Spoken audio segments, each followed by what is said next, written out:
Good evening, ladies and gentlemen. Welcome into Hoopsville. Wow, our audio is awfully low. Hello, hello.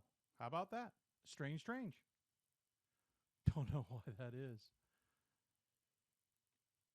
I'm here. Don't worry. We're getting this fixed.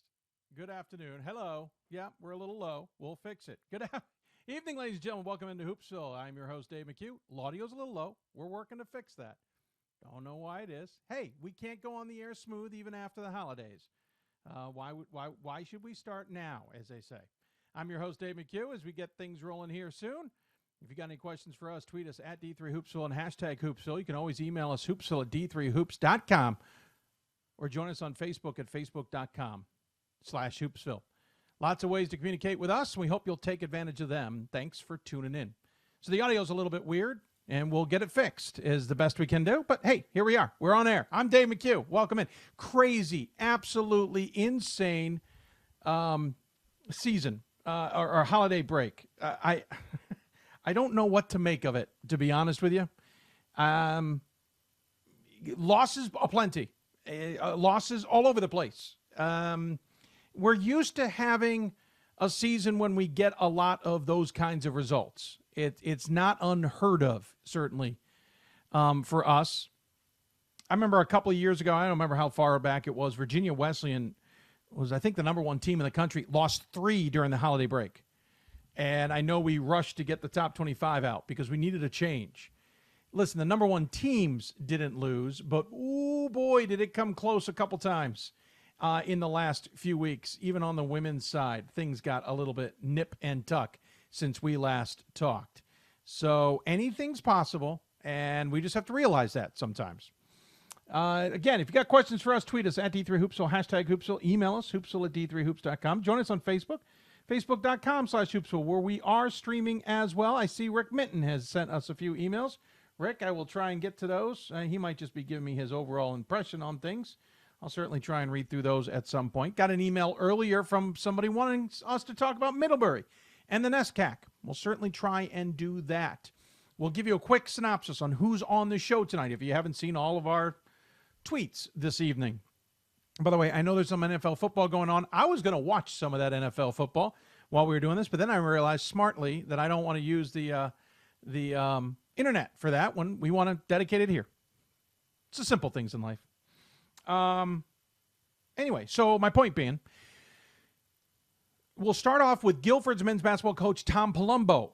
Reason we invited them on? Well, they knocked off number 2 Emory on a last-second three-point shot. I'm going to give Ryan a little bit of a hard time later. He had messaged in our Slack system that it was a step over midcourt. It was more like a step behind the three-point line by the time that thing launched, but they beat them.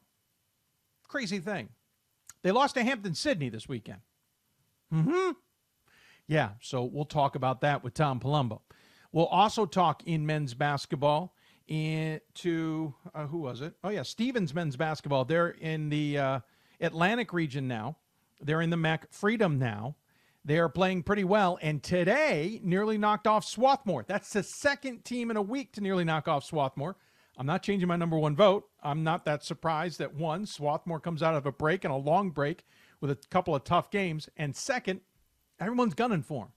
So, I'm again, not surprised. Good teams, too. Rochester and Stevens.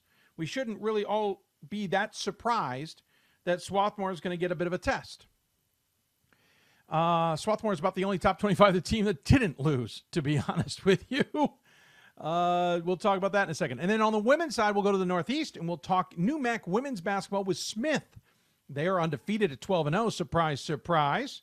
We'll talk to Lynn Hearsay about that. Something that I think is something we need to talk about too is, by the way, we're into January now, and so that means on Sundays and Thursdays we now break up the regions. In the past, we've gotten guests from all 4 regions on. To start this part of the season, we're not going to do that. We'll do our best to get 3 out of the 4 for the most part. Thursdays, we may have a better chance at all 4, but that's another topic for another time because we do have the WBCA Center Court segment on those days. But my bigger point being, and by the way, I think I might know one of the reasons the mic might be acting up. We'll look at it later. One of the bigger reasons for what I'm trying to describe is basically that we can't. We're still trying to stay in our 2-hour window. I know we go slightly over. We want to talk to every single region, as many conferences and as many teams as possible. So we split things up at this point. And so on Sundays, you'll hear from guests in the Northeast, the Atlantic, the South, and the Central regions. On Thursdays, you're going to hear guests from the East, the Mid-Atlantic, the Great Lakes, and the West region, and occasionally South, depending on timing. Because the ASC, for example, the SCAC even, SAA, some of the USA South, depending on schedules, sometimes our guests are on the road Sundays. So, kind of tough, as they say. So we will try and tackle all the regions as best we can. There's no guarantee. By the way, I just jumped into the Facebook simulcast, folks. So if you've asked me a question in there, I haven't seen it. I don't think I have, to be honest with you. I'm looking in here to see, and I don't see anybody necessarily having seen it, so I won't worry about it. But just an FYI. We're also simulcasting on YouTube tonight, seamlessly. I say that somewhat tongue-in-cheek. People know the joke.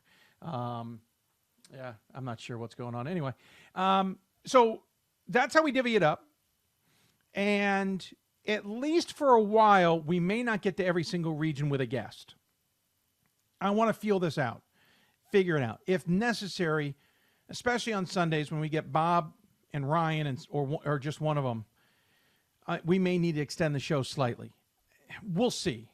It also depends on my ability to do a show that long, to be blunt. As many of you know, I'm still dealing with some back issues. Turns out surgery didn't solve everything. That's another story from another time. Anyway, we'll see where it goes. If we need to extend time and make sure we get all 4 regions with a guest in like we have in the past, we'll make that effort and do so. Let's just see where things go in the meantime. So again, tonight we'll primarily be talking Northeast, Atlantic, South, and Central. Bob Quillman and Ryan Scott will be on the show later, so we'll certainly tap dance into the Central region, even though we don't have a guest tonight on there. All right, so there's that. We got that business done, as it were. I do see people in the YouTube. Hello, Mark. Seattle 17-9 on Philadelphia in the 4th. Audio on YouTube is good. Well, thank you, Mark. Appreciate the assistance on that. You just sometimes never know. You just never know. All right, so let's talk about what happened. First off, D3Hoops.com Classic in Vegas. The women's side was outstanding.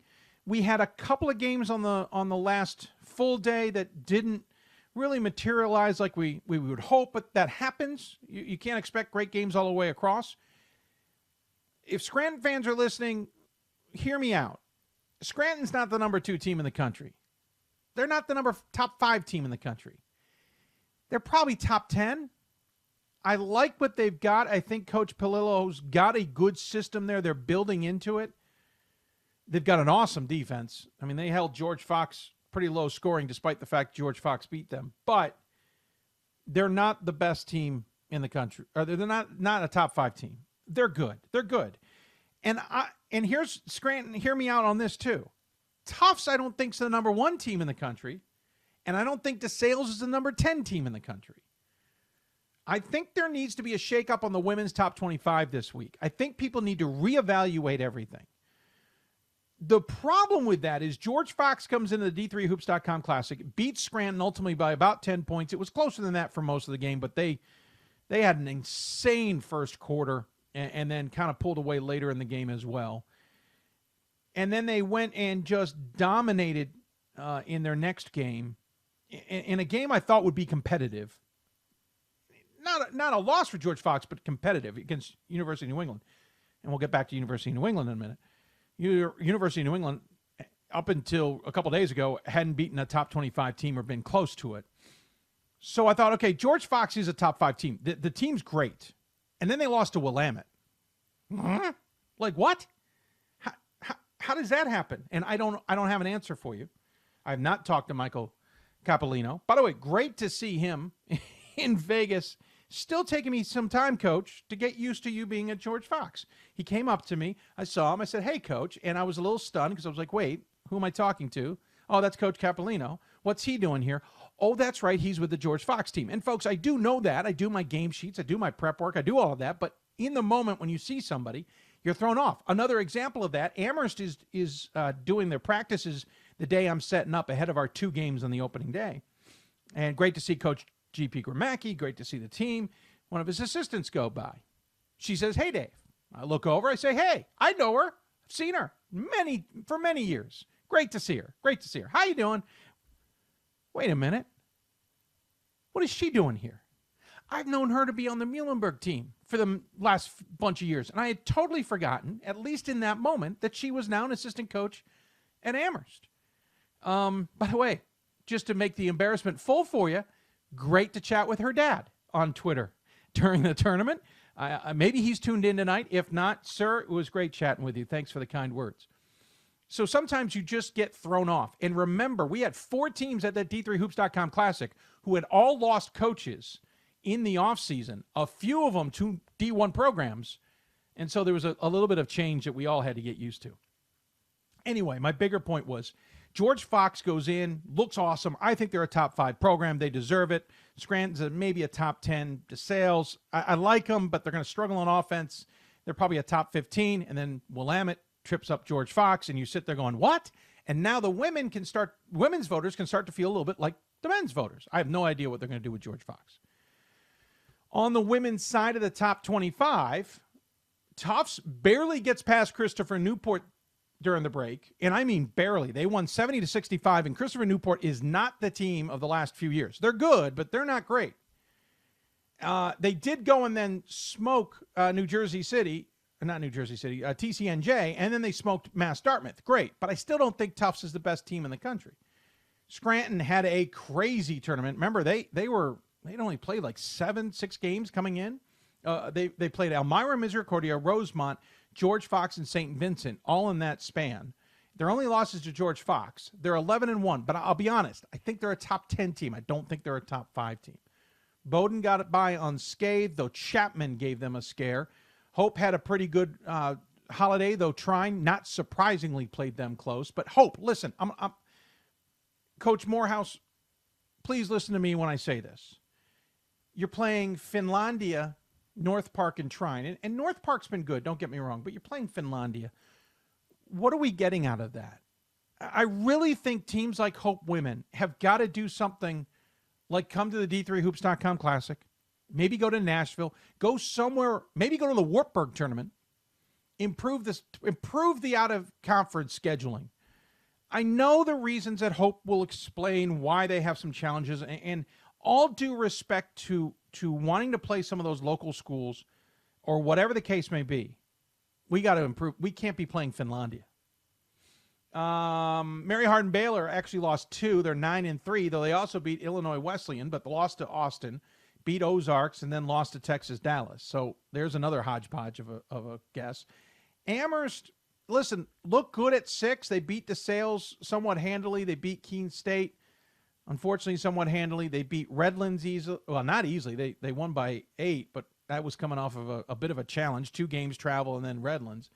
And then barely got past Chapman, then came home. The next day played Widener. It wasn't even close. And then beat Stevens. Wasn't even close. I think Amherst is a top 5 team, but they're not the best team in the country. Wartburg had a really good week. They destroyed Baldwin Wallace, but had a close game against La Crosse. I don't know what to make of them. DePaul at least came out unscathed. George Fox, we mentioned, lost to Willamette 50-45. I think Gordon's had lowest output since 2014 at 45 points. Insane. DeSales lost twice, not only to Amherst, but they also lost to Cabrini. DeSales, again, maybe a top 15 team, maybe a top 20. La Crosse, as we mentioned, beat WashU, beat Oshkosh, but had the loss to Wartburg. Messiah would love to have the holidays back. They lost to Mass Boston, but Mass Boston also has only 1 loss on their record, though it's a strange loss. Don't get me wrong. It's the craziest loss you've ever seen. But Mass Boston apparently having a good season, but then Messiah lost to Emerson in overtime. Whitman had a good week. Baldwin Wallace, we mentioned already. Augsburg played 1 game. St. Thomas, wow, they're not 8-3. Barely got past Concordia Moorhead, but lost to Whitewater. Marymount, I think Marymount's good, but they have got to play consistent. They lost to Center, then beat Lynchburg and Kings, and then lost to Catholic. By the way, Catholic's better than people are giving them credit for. Whitewater had a great holiday. Chicago went undefeated. Gustavus Adolphus Trinity Loris went undefeated, and so did Bethel. Widener had the one loss. It was to Amherst. And then the receiving votes category, 2 losses for WashU, 2 losses for Platteville, a loss for Albion, a loss for Illinois Wesleyan, a loss for East Texas Baptist, 2 for North Park, 2 for Puget Sound, 2 for Claremont Mudd Scripps. I saw them out there. They're a good team.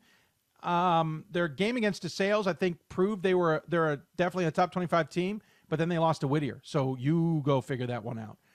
Catholic, as good as they are, did lose to Mary Washington. I don't know how good Mary Washington is.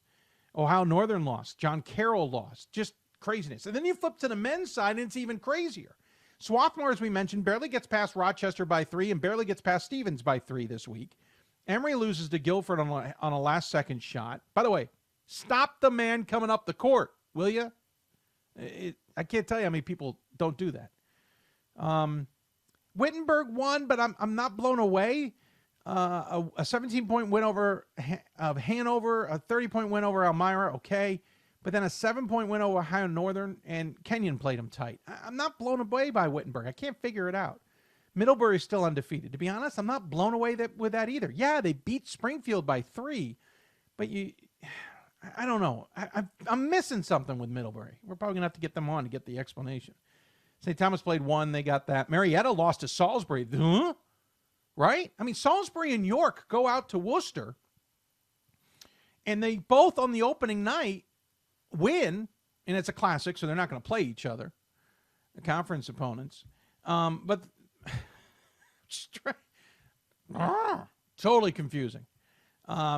Salisbury's good, but we'll talk about that game later.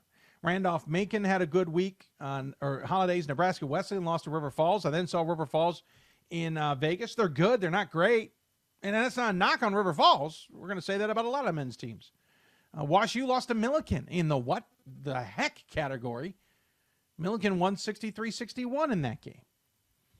Babson lost to Eastern Connecticut. Johns Hopkins lost to Stevens. That's one of the reasons we're having Stevens on the show. Whitworth lost to John Carroll and Worcester. Whitworth came out of that weekend 0-2. By the way, maybe I'm wrong, but I don't remember where. Well, no, that's right. I have those teams right. Sorry, Whitworth was out there at the same event as Salisbury and York. La Crosse lost to Oshkosh.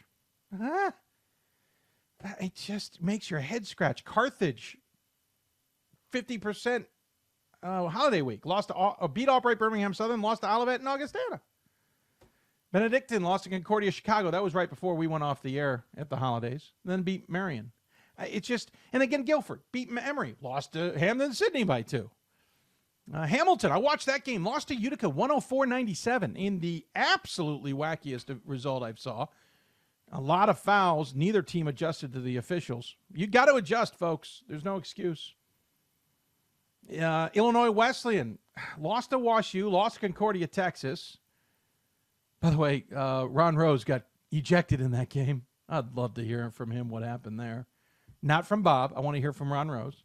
But then they barely get past Sul Ross State, and then they beat Milliken, who beat WashU. I mean, come on. Worcester, okay, look good. You beat Brockport. You beat Keene State. You beat Whitworth. Lost to Ohio Wesleyan. North Central at least came out of everything fine, but they also beat Wheaton in overtime. And don't even get started in the receiving votes category. 1, 2, 3, 4, 5, 6, 7 teams did not lose. Oshkosh lost twice. Virginia Wesleyan lost to Lynchburg. Stevens Point lost twice. They're 9-3. Springfield lost to Middlebury. We mentioned that one earlier. Augsburg lost to St. John's. Rochester lost to Swarthmore. That's the only game they played. Widener lost the only 2 games they played. Lafayette, granted, not a Division III team, but then lost to Christopher Newport. Nichols lost to Emerson and Tufts. Wheaton lost to Hanover and North Central. Their only win was to St. Mary's. Whitman lost to Mary Hardin Baylor and Laterno, beat Puget Sound and Pacific Lutheran. Mount Union beat Heidelberg. Augustana lost to Heidelberg. Augustana lost to La Crosse. Mary Hardin Baylor lost to Texas Dallas, and East Texas Baptist lost to Stevens Point. I hope you follow because there will be a test at home. It's insane. Hello, John. I just saw your message on Facebook. How you doing, sir? Mark says Finlandia is joining MIAA. I may be wrong. They're an affiliate member in football. Mark, I think you're wrong. There's no reason Finlandia is joining the MIAA, and if they would have, it would have already happened. I don't see any reason the MIAA is going to bring in Finlandia. None. The only way Finlandia is better fit to the UMAC. I know they tap danced with that, but no. The reason Hope's playing Finlandia is because it's close and it's an easy win, to be blunt. But Finlandia is not joining the MIAA. To be honest, if Finlandia joined the MIAA, then the MIAA has had some poor excuses not to accept other applicants that I know have applied to that conference. That's just my 2 cents. Brendan Casey says it's January 5 and every CCIW men's team already has at least one conference loss. Also, how about the Elmhurst buzzer beater last night? Yeah, Elmhurst had that's the craziness about all this is, well, granted, we don't expect CCIW teams to go undefeated anymore, period. Even if they go to the end of the season, they're going to lose in the last weekend, right? But right, you're getting some wacky results, period, across the board. It's absolutely insane how this has all worked out over time. Just insane. By the way, Mark, to confirm, I now have a source in the MIA that says Finlandia is not joining the MIAA. So, Mark, forget about it. Yeah, I may have ripped on Hope playing Finlandia, and I'm going to stay with that topic, but it's not because Finlandia is joining that conference. That is not happening. Finlandia doesn't fit that conference, plain and simple. Unfortunately, they don't fit a lot of the conference, or a lot of conferences. That's a really unfortunate thing. And yeah, and as my source points out, the reason Finlandia is in the MIA for football is because they need 8 teams to help with scheduling. Kind of a no-brainer. All right, we got to take a break. Here are our guests as a reminder again if you're just tuning in. Right up next, we'll talk to Guilford men's basketball about their crazy week, the win over Emory, and then the loss to Hampden-Sydney. And Hampden-Sydney is a shell of its program of what we remember in its heyday. Doesn't mean it can't get back there. They're not there now. Then coming up, we'll talk, also continue men's basketball, and we will talk to Stevens out of the Atlantic region. Nearly did knock off Johns Hopkins and nearly knocked off Swarthmore. And then in the Northeast, the women's will talk Smith, and then Smith women's basketball. They're undefeated at 12-0, and then Bob Quillman and Ryan Scott joins us. Hope you follow that all along. We're going to take a break. You're listening to Hoopsville, presented by D3Hoops.com from the WBCA NABC studios. Broadcasting on our broadcast partners, Blue Frame Technology. We've got more coming up after this.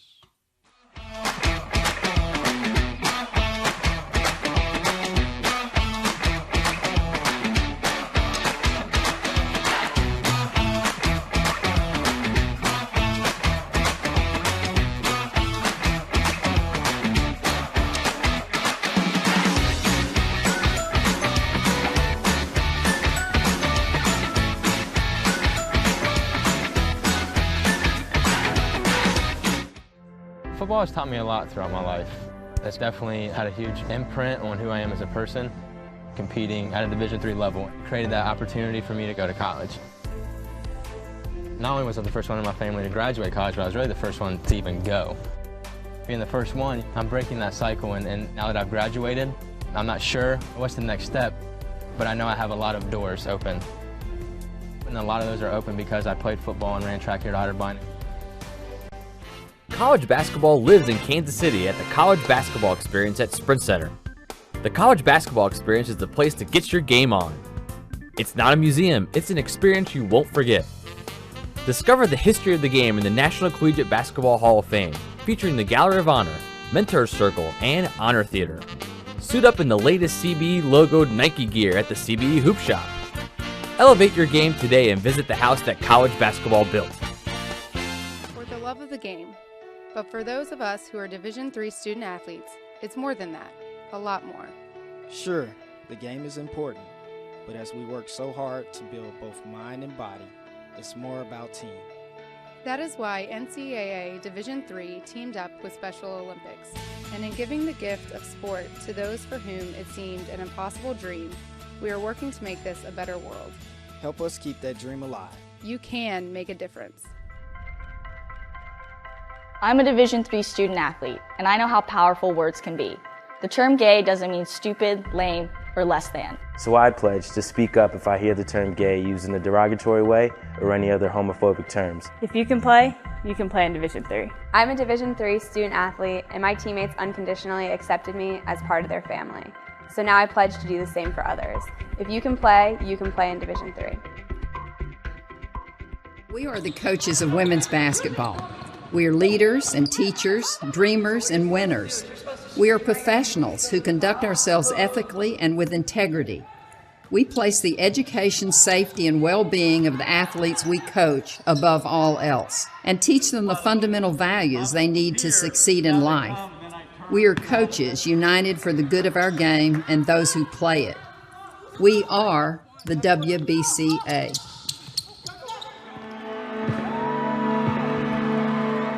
Great moments are born from great opportunity. That's what you have here tonight. That's what you've earned here tonight. This is your time. Now go out there and take it.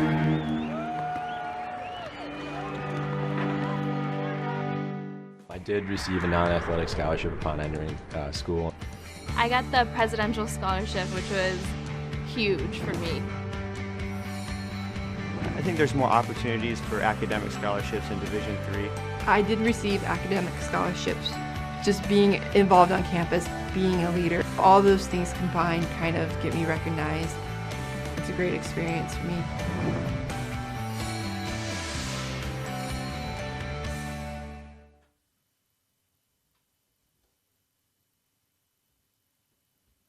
Welcome back to Hoopsville, everybody. Didn't see the commercial in there.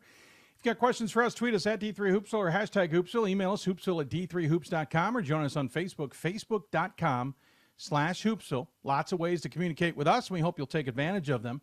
Mark now realizing that maybe his news about Finlandia was a rumor. It was. Trust me, there were other choices I think the MIA could have chosen, and they turned them down. Far better than Finlandia would have been, and I think technically closer. Finlandia is not the easiest place to get to say the least. We're simulcasting on Facebook Live as well, and we're also simulcasting on YouTube. We're also on air, of course, via the Team One Sports app on your favorite OTT device, whether that's Android TV or Google Play, whatever you want to call it. I'm really not one of those phone systems, so I don't know it well. We're also on Amazon Fire. We're also on Apple TV and Roku TV. Lots of ways you can find us and watch us on the big screen, as it were. I know my family watches me on the big screen, though they might be watching the football game if it's not over yet. All right, so men's basketball. To sum up the wackiness, and we talked about it at the beginning of the show, of this season and what we've gotten used to in terms of parity, and what I'll say, and we'll talk more about this, GP Gromacki saying to me, you could be a really good team and on an off night still beat everybody.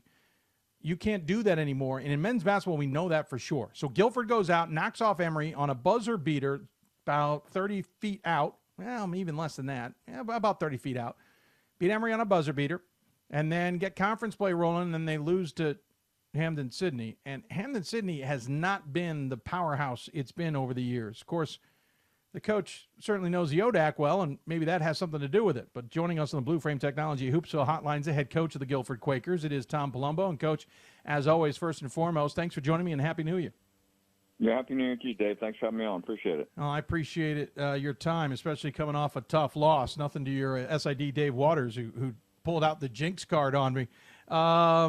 Hey, what do you make of being able to knock off the number 2 team in the country at their place on a nice buzzer beater and then travel to Hampden-Sydney and not get it done? Well, I think first, Hampden-Sydney, they've got a really good team. They didn't do well last year, but Caleb's got those guys rolling. They've won 6 in a row. They've got 2 really good big guys inside. And while we didn't have our best day, I think, you credit them for, they played with a lot of energy. Their 2 big guys played really well. The rebounding numbers were even. But I feel like they dominated us rebounding wise because we missed so many shots and they were able to get a bunch of defensive rebounds on those plays. So I think you give them a lot of credit for what they were able to do on their home court. They defended their home court in the league, which, in our league it's as you're well aware, that from top to bottom, there's a lot of parity in that. And I think just about any team can, especially when they're at home, can really rise up. And but I don't know if it was that with them. I think they're good. I mean, he's got a really good team. They defended really well, and it was a knockdown game, that's for sure. Yeah. Again, you mentioned the coaching change. We did as well, Caleb, a former player you might know kind of well, taking over the program there. He did. He coached with me for 6 years as Yeah, well. So. exactly. What was it like to see him on the other sideline in a conference game? I mean, I think you may have run into him a few times in his old stomping grounds, and of course he was nearby. But to take him on in a conference game's got to be a little bit different.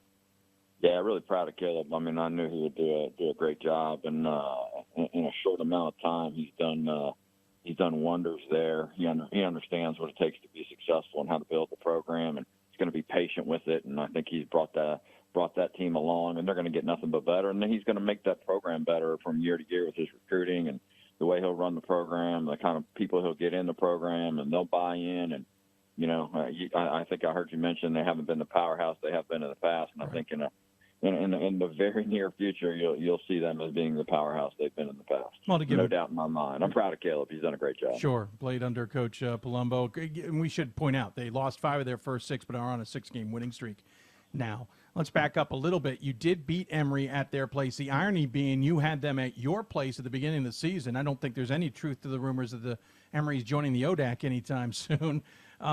You lost that one at the beginning by 22. This one's a nip and tuck at their place. Obviously, a lot changes in the time frame between November 9th and December 30th.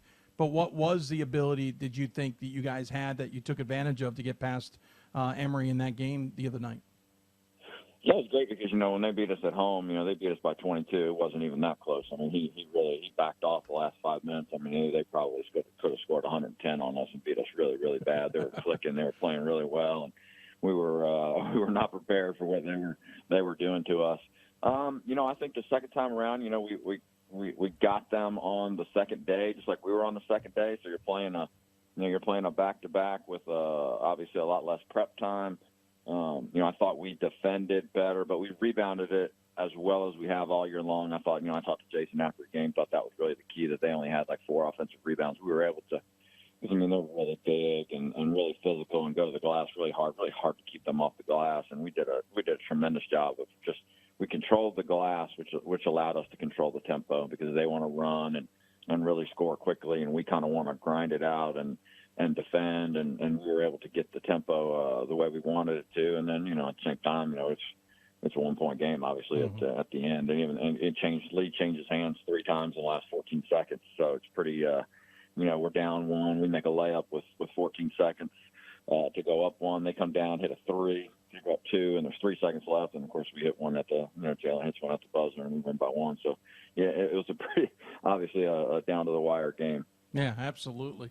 What's interesting, listen, you're a team that gets all the way to the Elite 8. Listen, knock on the door of getting to the Final Four last year.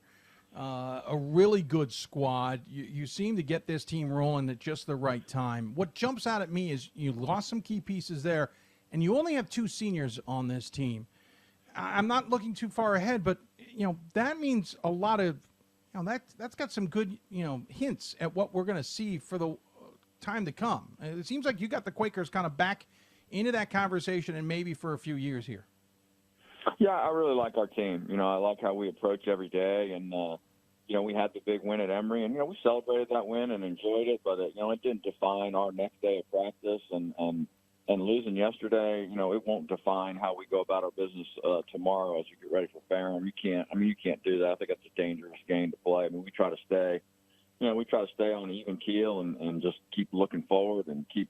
You can't look at what's happened in the past and really have anything to do with the next day. So I really like how our guys approach that. Yesterday was unfortunate, but like I said, you got to give them credit for how they played. But I really like our guys. I think we've got a good team. We haven't rebounded as well as we have. Our teams, this team has not, what we've been able to do in the past has not rebounded as well. But I think we showed signs of that at Emory, and I think we're coming around in that department. But yeah, I think moving forward this year, I'm hoping we can continue to improve every day and get better, because in the league, obviously, you don't go to Ferrum and they've been rolling, and I don't think especially going on the road. All these games in our league are just really tough, as they have been from a lot of the years that I've been in the league. Well, one quick look back at the past. How much is last year's run, not only what you did in the postseason, but what you did in the last half of last year into the ODAC and the NCAA postseasons? How much is that fueling this team, at least knowing what they can do? Yeah, I think we have a lot of guys who have that experience of, we started off really poorly last year. Yeah. We were really bad at the beginning of the year, and even middle of the year we started to hit our stride. Then kind of, that end of January, February had a tough loss, and then, we rebounded. But, last game of the season, W&L really put it on us at home on our senior day, and, we were heading into the ODAC tournament playing Emory and Henry, which was, they were the 7th seed, and they could have been a 2 seed. Playing them, and we had three really tough games in the ODAC. I thought that's when we really hit our stride. I wish I knew what that formula was. We played really well in the ODAC tournament. We played really well in the first and second rounds against Sewanee and Wittenberg. Played really well against St. Thomas, and we played really well against Oshkosh too. I mean, we had a great last 3 weeks to the season, and hopefully we can continue to get better this year, and hopefully things. But every year is different. The kids are different. You don't have Carson Long. We don't have Marcus Curry and Justin Miller, Trent Wells. Those are guys who didn't get to play, but we're in the locker room, kind of stabilizing the environment. And those guys are gone, and it's time for other guys to kind of to move that along and make everyone understand. Hey, things like yesterday, you got to try to avoid those. Try to avoid those when you can. Having a game like we had to score 52 points was difficult. It was difficult to swallow. Yeah, I know. I don't know many games where you only put up 52. Sometimes that's a halftime score. Curious about the ODAC. You talked about it earlier. We certainly know about the parity. Randolph-Macon right now in control. They're 12-0, 4-0 in the conference. Lynchburg, those 3-1, though 8-5 overall, but they're 3-1 in second. Virginia Wesleyan, Roanoke, Hampton, Sydney, Shenandoah, all 2-1. You and Bridgewater at 2-2. It feels like it might be a little more helter-skelter than even I expected. I kind of expected there'd be a top tier, maybe you guys, Randolph-Macon, maybe somebody else, but Virginia Wesleyan seems to be back in this. It seems, early on it's Hampton, Sydney's up there. What do we make of this conference this year? Yeah, I think there's some really good defensive teams in the league. I haven't seen everyone yet. Hampton, Sydney, I thought played great defense yesterday. Randolph-Macon is obviously playing tremendous defense. We played Virginia Wesleyan. They're guarding very well, rebounding very well. So you've got a lot of teams that can really guard you. I saw that Lynchburg had a great win over Virginia Wesleyan yesterday, and they can really score. They've got some guys who can really shoot it. So I think probably Randolph-Macon right now is probably maybe a cut above the rest of us. But on any night, that doesn't mean that one of us can't go in there and beat those guys, or somebody else beat us. I think it's going to work its way out. I think a lot of it is, as you go through the league, and teams, you either get on a roll the right way or the wrong way, and it's how do you either maintain that standard of how you're approaching things and things are going well, or when they go south on you, can you turn it around, or do you hang your head? And it can snowball on you quick, especially if you look at the schedule and you'd be like, oh man, I got to go on the road Wednesday to X school, and then I got to go on the road Saturday to the other school, and you can't look at it like that. You've got to try to approach every day like, hey, we're trying to get better and we're preparing for what's right in front of us.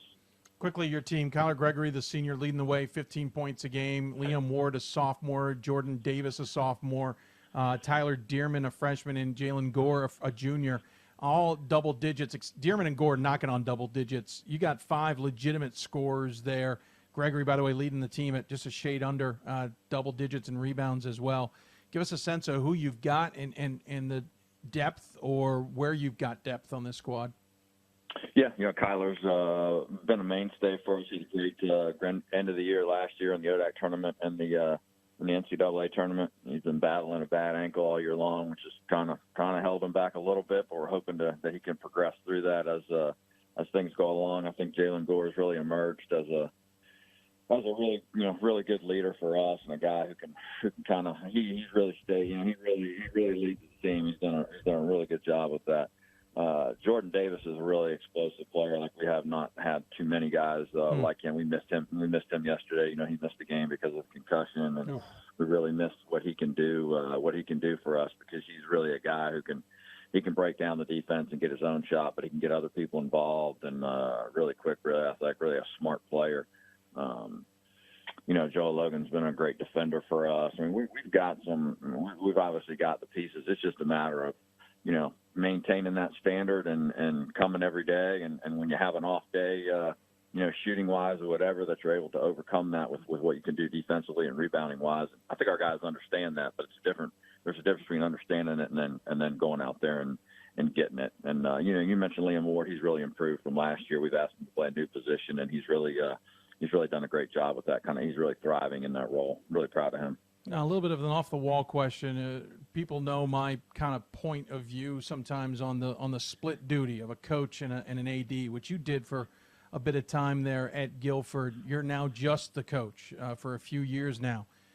My conspiracy is Guilford's back in this conversation because you've now gotten the ability to just focus on what you need to focus on with the team.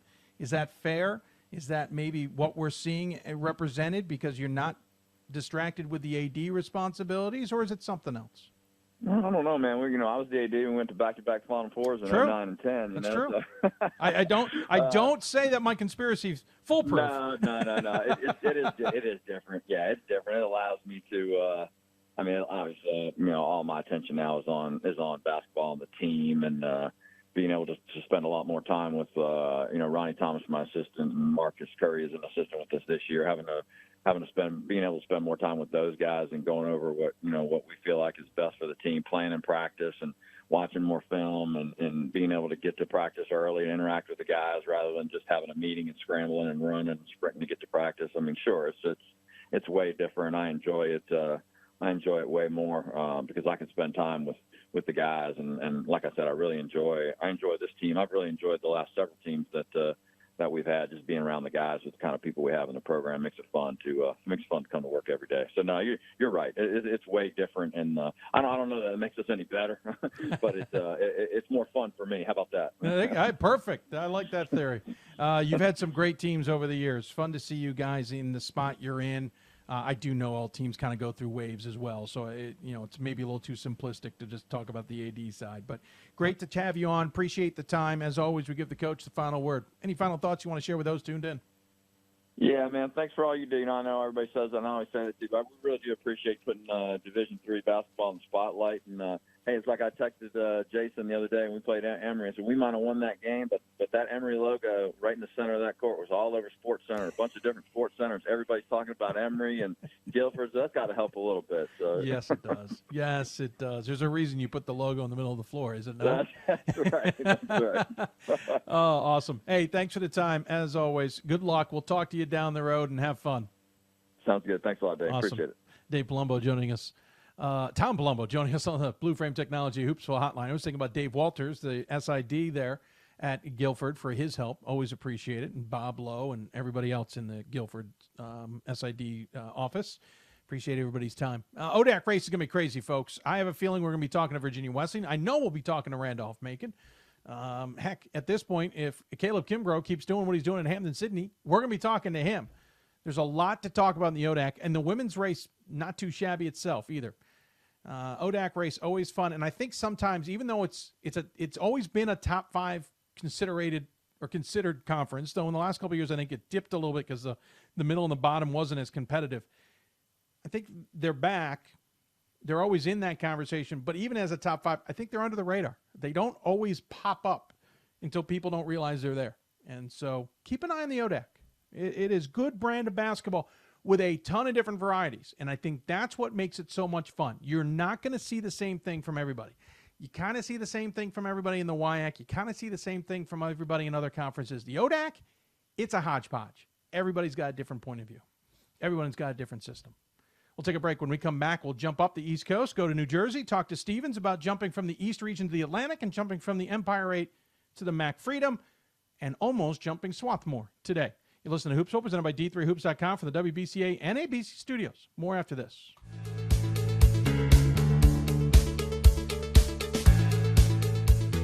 Being a part of the different activities and organizations that I've been a part of, I'm actually able to see myself where I'm like, hey, I actually can make a change. I'm one person that can make a difference. Division III has helped me to develop teamwork skills, critical thinking skills, time management skills. It's not just about basketball or it's not just about school. It's about developing yourself as a person altogether. My name is Marcus Walker. I was All-State, won a state championship, a high school All-American, and played college and pro ball. I played because I love the game. I grind to be the best. I sweat because I put in work. I'm strong because I believe. When I want to bring it before game time, I come to the house that college basketball built, the CBE. No matter your skill, take it to another level. Elevate your game right here at the College Basketball Experience at Sprint Center. For the love of the game. That's what it's all about, they say. But for those of us who are Division III student athletes, it's more than that. It's more about team and the schools and communities we represent. And for the many of us blessed with the strength to compete in sport at the college level, we understand that with what we were given comes a special obligation. Our obligation to help those who have their own special needs and whose love for the game is no less intense.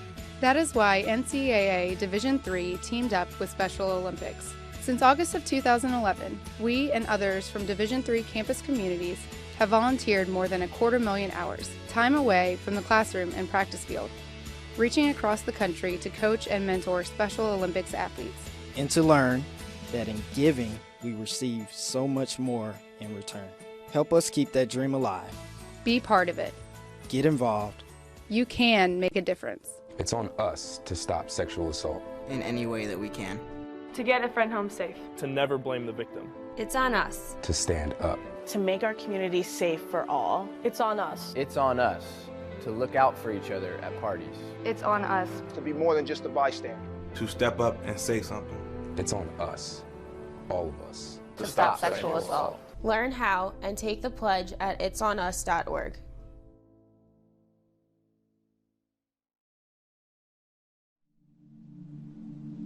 I used to never really talk. Ever. I was scared and shy. It was hard to look at people's faces. I was afraid if I said something wrong, everyone would laugh at me. But then I started to play golf with Special Olympics. I made friends and won lots of gold medals. But I learned more than just playing golf. Special Olympics helped me to find my voice.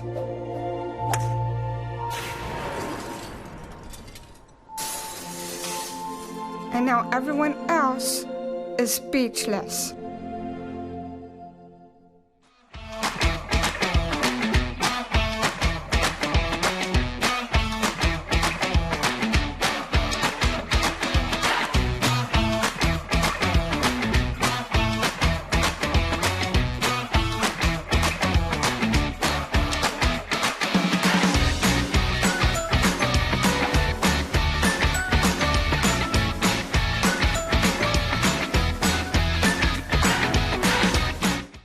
Welcome back to Hoopsville, everybody, on this Sunday evening, back from the holiday break. Easy word for me to say. Hope you're enjoying the show. If you got questions for us, tweet us at D3Hoopsville or hashtag Hoopsville. Email us, hoopsville at D3Hoops.com. Join us on Facebook at Facebook.com/Hoopsville or YouTube, YouTube.com/D3Hoopsville, where we're simulcasting on the last two options, Facebook and YouTube. We do have an Instagram. It's D3Hoopsville, though we don't interact during the show there. It's a little challenging. I guess we can, technically, through our Facebook app. So I guess if you had a question, you could certainly try it there. By the way, Mike Eastman was funny. I think he was being funny. We were talking about all the craziness in men's basketball. Of course, Emory, defeating Emory and then losing to Hamden Sydney. We talked earlier about Stevens knocking off Johns Hopkins and then nearly knocking off Swarthmore. And we talked about all the other results in men's and women's basketball and how crazy he writes. Maybe there's a lot of parity in D3 Hoops. I hope he was being funny because, yeah, I think we've been talking about parity for a while. So at least, Mike, you made me smile. I appreciate that. Speaking of Stevens, again, a team I don't think a lot of people are talking about. First off, making the shift and now in the MAC Commonwealth.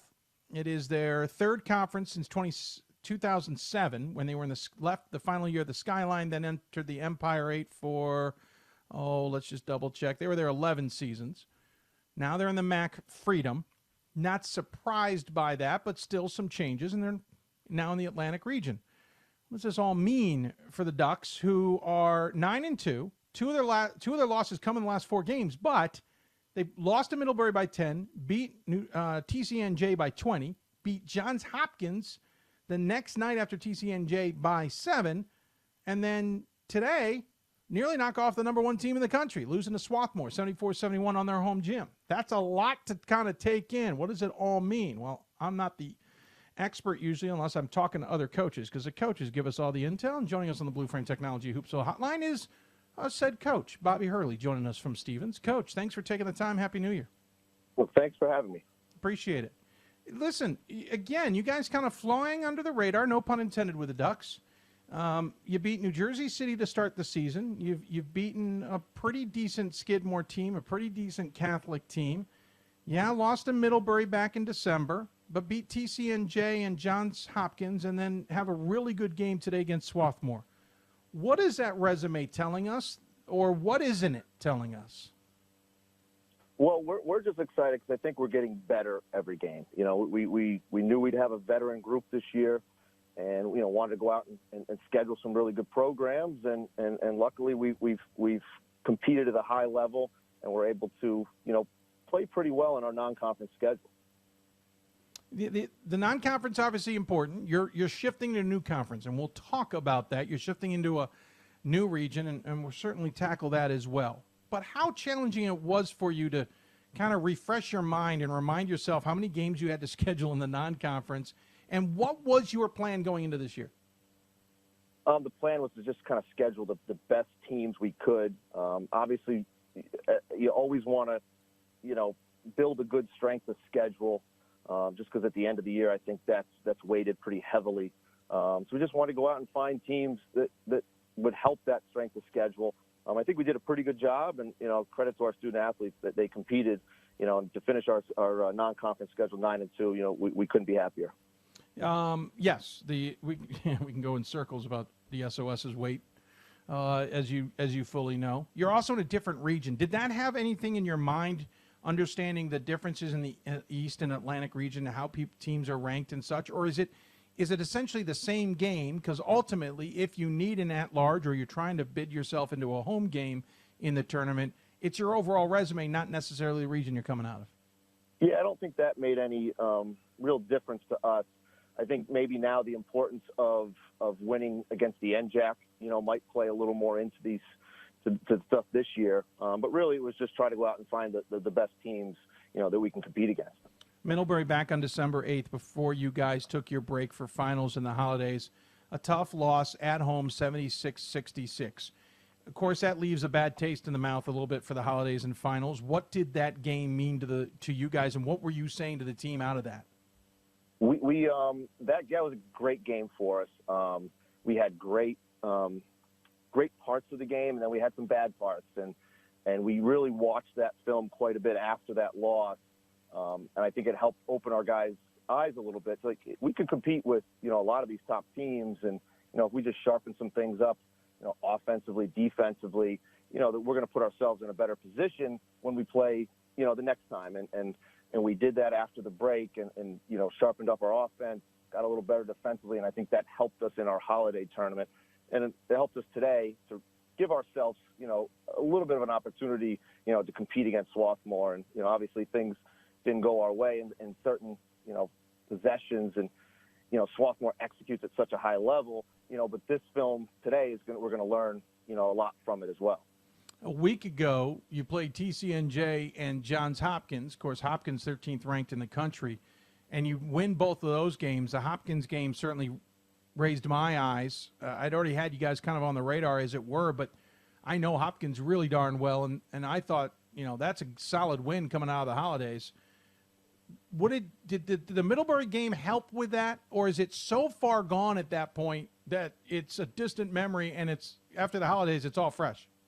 Oh, no, that Middlebury game really played into that, because, again, we were able to go back to that and talk to our guys about that game and things that went right and things that didn't go right to really help us. And I think we executed, much better against TCNJ and Hopkins than we did in that Middlebury game. So the Middlebury game really was a great learning experience for our guys. So fast forward to today, and correct me if I'm wrong. I've had the adage this year that Hopkins is a little bit like Swarthmore, and not as they might be a little bit smaller, and it's slight, and obviously not as experienced. Swarthmore gets all the way to the championship game last year. They only lose one player. They've got a ton of talent. But Hopkins feels like a slightly different version than Swarthmore. Is that fair and help you with today's game, or are they so different that I'm missing something and you had to kind of go back to the drawing board before today's game? I think the main difference for us is we might match up a little better versus Hopkins than we do, against Swarthmore. Okay. They're playing two big guys, and we got decent size, but we're ultimately playing four guards. So the matchup is really different. Both teams are obviously very talented, well coached. We were lucky. We just matched up, I think, a little better against Hopkins. So what was the secret today? This is the second game Swarthmore has played this week. Second one they've escaped by 3 points. Of course, this one being on the road. What worked? What was working that got you guys to within striking distance against the Garnet? And what didn't work? Yeah, we were able to, drive the ball at certain times. They're just so physical, and they put so much pressure, on you on both ends of the floor. They execute their offense really well.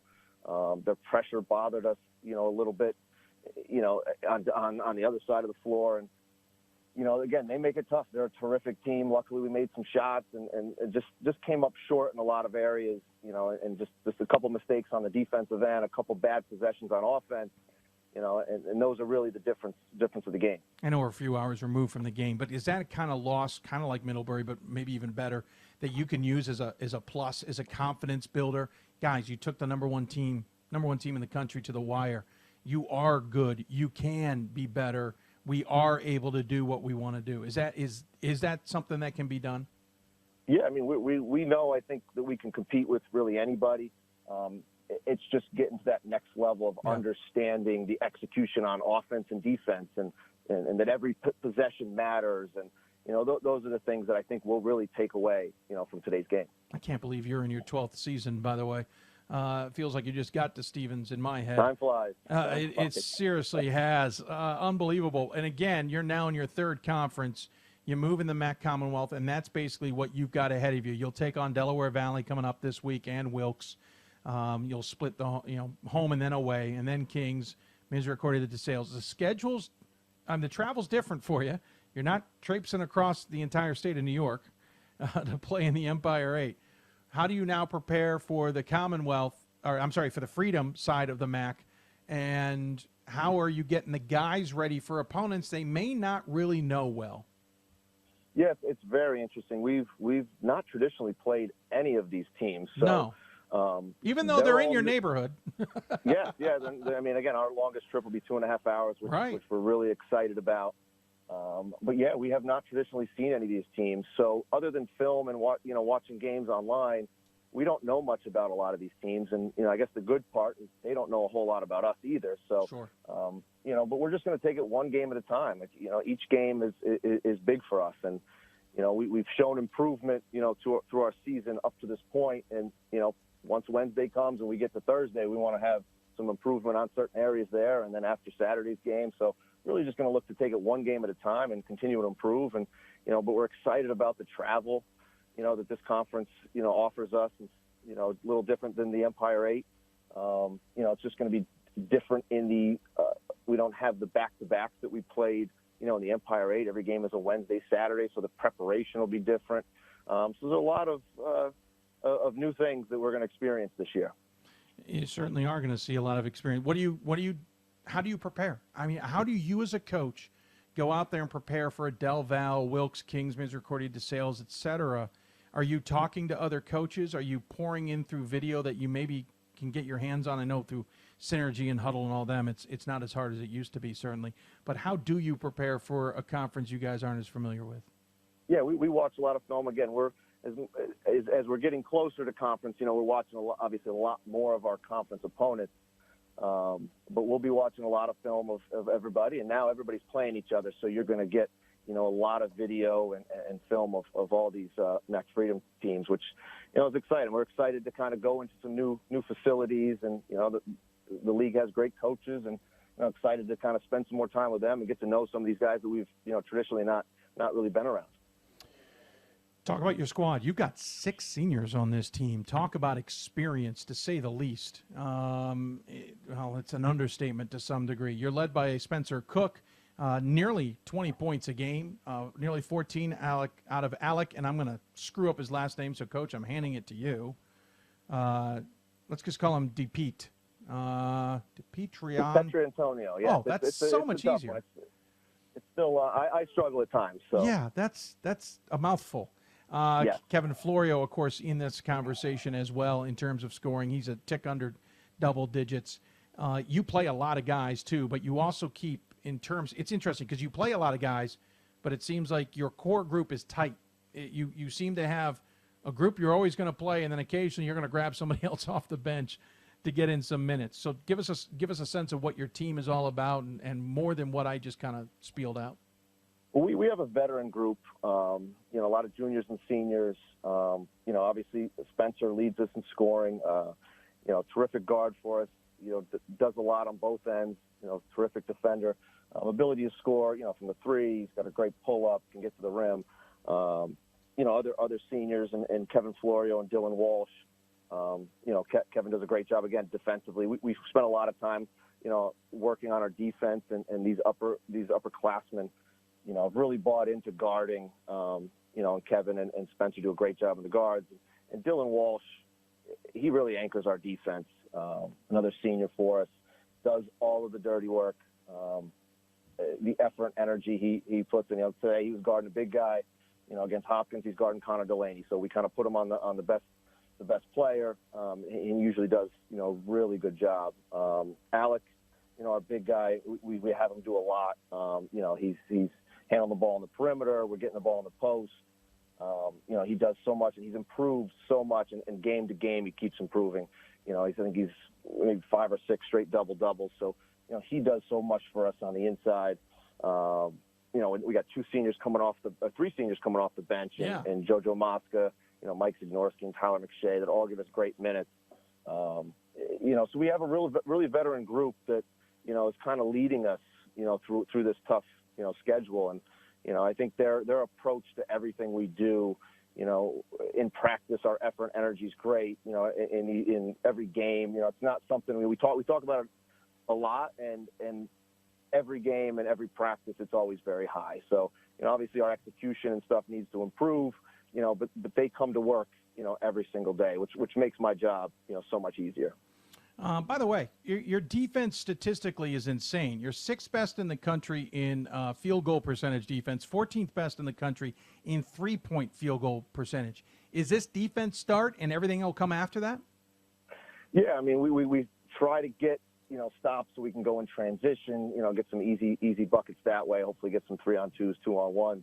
So we really want our defense to ignite, our offense. But our guys do a really good job of buying into the defensive end and trying to get stops on every possession. I think it's the benefits of having an older group who's done it for 2, 3, 4 years, in practice, and they just get that excitement about defending. Very interesting. By the way, you are a win shy of 200. Congratulations when you get there, since it'll happen when we're not talking. Thank you. That's a milestone I know a number of coaches love getting to. There's a lot of milestones after that. But 200 says a lot about yourself and the program, certainly. What does it mean, though, to you personally when you get there? I am obviously doing this preemptively. To be honest with you, that doesn't excite me. I mean, it's a great milestone, sure. But, we're kind of focused on this year's group and how we can improve, day to day. It's a great accomplishment. Obviously, we've won some pretty good games, over the last 12 years, like Ben at Stevens. But really, we're focused on this year's group. That's really what matters. Sure. No, I get it. I totally get it. Coach, thanks for the time. It's fascinating the circumstances you guys find yourselves in. First off, you make the Freedom so much better just in general, but you're obviously out to a great start to the season and have challenged yourselves. I look forward to seeing what happens in the Freedom, especially against the likes of Del Valle and DeSales. You're going to see a lot of different styles in the weeks and months ahead. As always, you give the coach the final word. Any final thoughts you want to share with those tuned in? Just thanks for what you guys do. We love the focus on our student athletes and the ability to talk about them and, the exposure that you guys give them. So, thanks to you guys. Well, thank you, Coach. Hey, can't do it without the support of you, sports information directors, fans, et cetera, but we enjoy doing it all the same. Have fun. Good luck. Take care of yourself. We'll talk to you down the road. Sounds good. Thanks, guys. Awesome. Bobby Hurley joining us on the Blue Frame Technology Hoopsville Hotline. In the NABC Coaches Corner, I should be mentioning that a little bit more.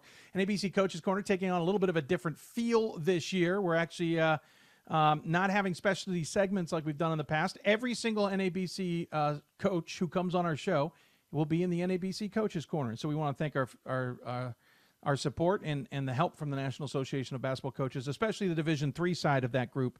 And, NABC Coaches Corner. We had just 2 back-to-back. Should have mentioned that on the first one as well. Stevens 9-2, as we mentioned. They'll get off with Delaware Valley at home before Wilkes on the road this week, then Kings on the road, and then Misericordia at home. Interesting, they got the Wilkes, Kings, Misericordia group there. They'll travel out to Wilkes, come home, travel out to Kings, come home, then at least stay home for Misericordia. Otherwise, that trip's going to get real old real quick. But they're in the MAC Freedom now, and it'll be fascinating to see how that all plays out. When we come back, we'll switch gears, go up to the women's side of things, and we'll go into the Northeast region. There's an undefeated team in the Northeast, and we're not talking Tufts. They're undefeated, but we're not talking about them.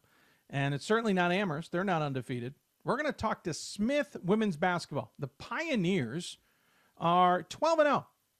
Their head coach joins us on the show to talk about her program, how they're doing, and how they stack up in the new MAC. You listen to Hoopsville, presented by D3Hoops.com from the NABC WBCA studios. Back with more after this. We are the coaches of women's basketball. We are leaders and teachers, dreamers and winners. We are professionals who conduct ourselves ethically and with integrity. We place the education, safety, and well-being of the athletes we coach above all else and teach them the fundamental values they need to succeed in life.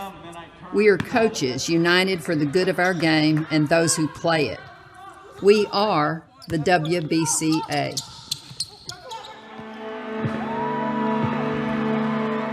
Great moments are born from great opportunity. That's what you have here tonight. That's what you've earned here tonight.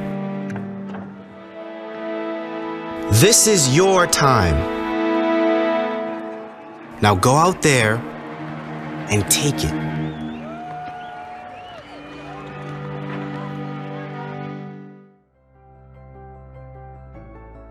It's on us. It's on all of us. And it's time to act now. It's on us to start the change. It's on us to be the change. It's on us. It's on Division III. It's on all of us to stop sexual assault.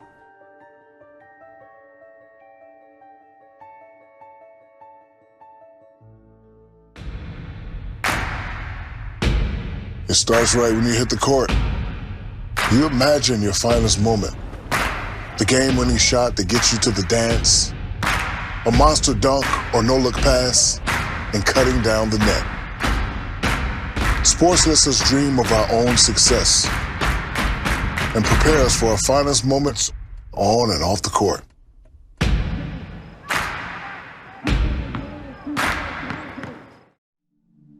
I used to never really talk. Ever. I was afraid if I said something wrong, everyone would laugh at me. But then I started to play golf with Special Olympics. It helped me to find my voice. And now everyone else is speechless. Division III allows you to give yourself to other things. Having that free time allows me to pursue the things that I want to pursue. Division III athletics affords students the opportunity to, engage in the other interests in their campus and in their lives outside of that sport. allows you to just be able to do everything you want to do. I wouldn't change it for the world.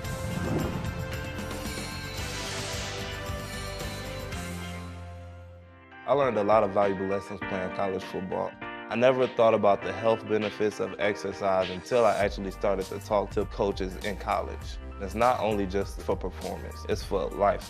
My coaches instilled the importance of well-being, not only building up strength, mental health, getting enough sleep, eating properly is all what it is to be healthy. I decided that I want to go into personal trainer and share my knowledge that I obtained in college about physical and mental well-being. I'm a Division III student athlete, and I know how powerful words can be. The term gay doesn't mean stupid, lame, or less than. So I pledge to speak up if I hear the term gay used in a derogatory way or any other homophobic terms. If you can play in Division III. I'm a Division III student athlete, and my teammates unconditionally accepted me as part of their family. So now I pledge to do the same for others. If you can play in Division III. Hi, welcome back to Hoopsville. I'm Catherine Bixby, head coach at Johns Hopkins University and a member of the Women's Basketball Coaches Association. I hope you're enjoying the show. Now back to Dave. Welcome back to Hoopsville, everybody. Broadcasting out of the WBCA NABC studios. Thanks to Coach Bixby there for her kind words from the WBCA. We get these kind of cool vignettes from the WBCA and appreciate their time. May even get them from the NABC in the near future. Who knows? We'll see. If you got questions for us, tweet us at D3Hoopsville and hashtag Hoopsville. Email us, hoopsville at D3Hoops.com. Join us on Facebook, Facebook.com/Hoopsville. Lots of things to chat with us. By the way, I was quickly noticing that Ohio Wesleyan took a moment to honor the head coach of Worcester men's basketball in his final season. And, by the way, nominated, as we mentioned in the final show last December, nominated for the Naismith Hall of Fame. Nice move there by Ohio Wesleyan, but I don't expect anything different from Mike DeWitt, to be honest. All right, let's switch gears. Let's talk some women's basketball. I made this comment on the phone to our next guest that they've been on my radar. Certainly wanted to talk to them, but in my due diligence, especially with what was an absolutely crazy couple of weeks leading into tonight's show, obviously we were off the air since December 19th, I said to the guys, hey, who should I talk to? You know, we talked to the Northeast, the Atlantic, the South, and the Central regions on Sunday nights now. Who should I talk to on the women's side? And the first response Gordon sent me was, go talk to Smith. They're 12-0. They need to be chatted with. We got to figure out what's going on with them. I'm adding that last part in. 12-0 and in this new MAC race, I agree. I'm fascinated with what Coach has got going on there. So joining us on the Blue Frame Technology Hoopsville Hotline, it's the head coach of the Smith Pioneers. It is Lynn Hersey. And, Coach, thanks for taking the time. Really appreciate it, and Happy New Year. Oh, same to you, and thanks for having me on. Absolutely. Again, 12-0. Haven't gotten in the new MAC race, but wow, talk about a great way to get into things, especially with a win over Trinity just a few days ago, 58-51. We'll talk about the rest of the schedule here in a bit, but you've got, well, did you expect you could be at this point in the schedule and be undefeated? Well, to be honest with you, we lost 75% of our scoring offense from last year, 72% of our rebounding, so no. 70% of our assists. So no, absolutely not. I had a feeling that was going to be your answer. The title of your show is Wild Seasons, and yes. It's certainly, very fitting. But we have a great group that has really come together, and it's been fun to coach them, and they're having fun, and that's a good place to start for sure. Well, and that's the thing. I mean, you've always had a team at least that's been competitive. We've had you on the show before. You've been at the top of the new MAC race. You've been in the middle of the new MAC race. You always have a team that's going to be there and be competitive, and you have that unique scenario being an all-women's college as well, along with Wellesley and up there in New England, and obviously a whole bunch on the East Coast and around the country.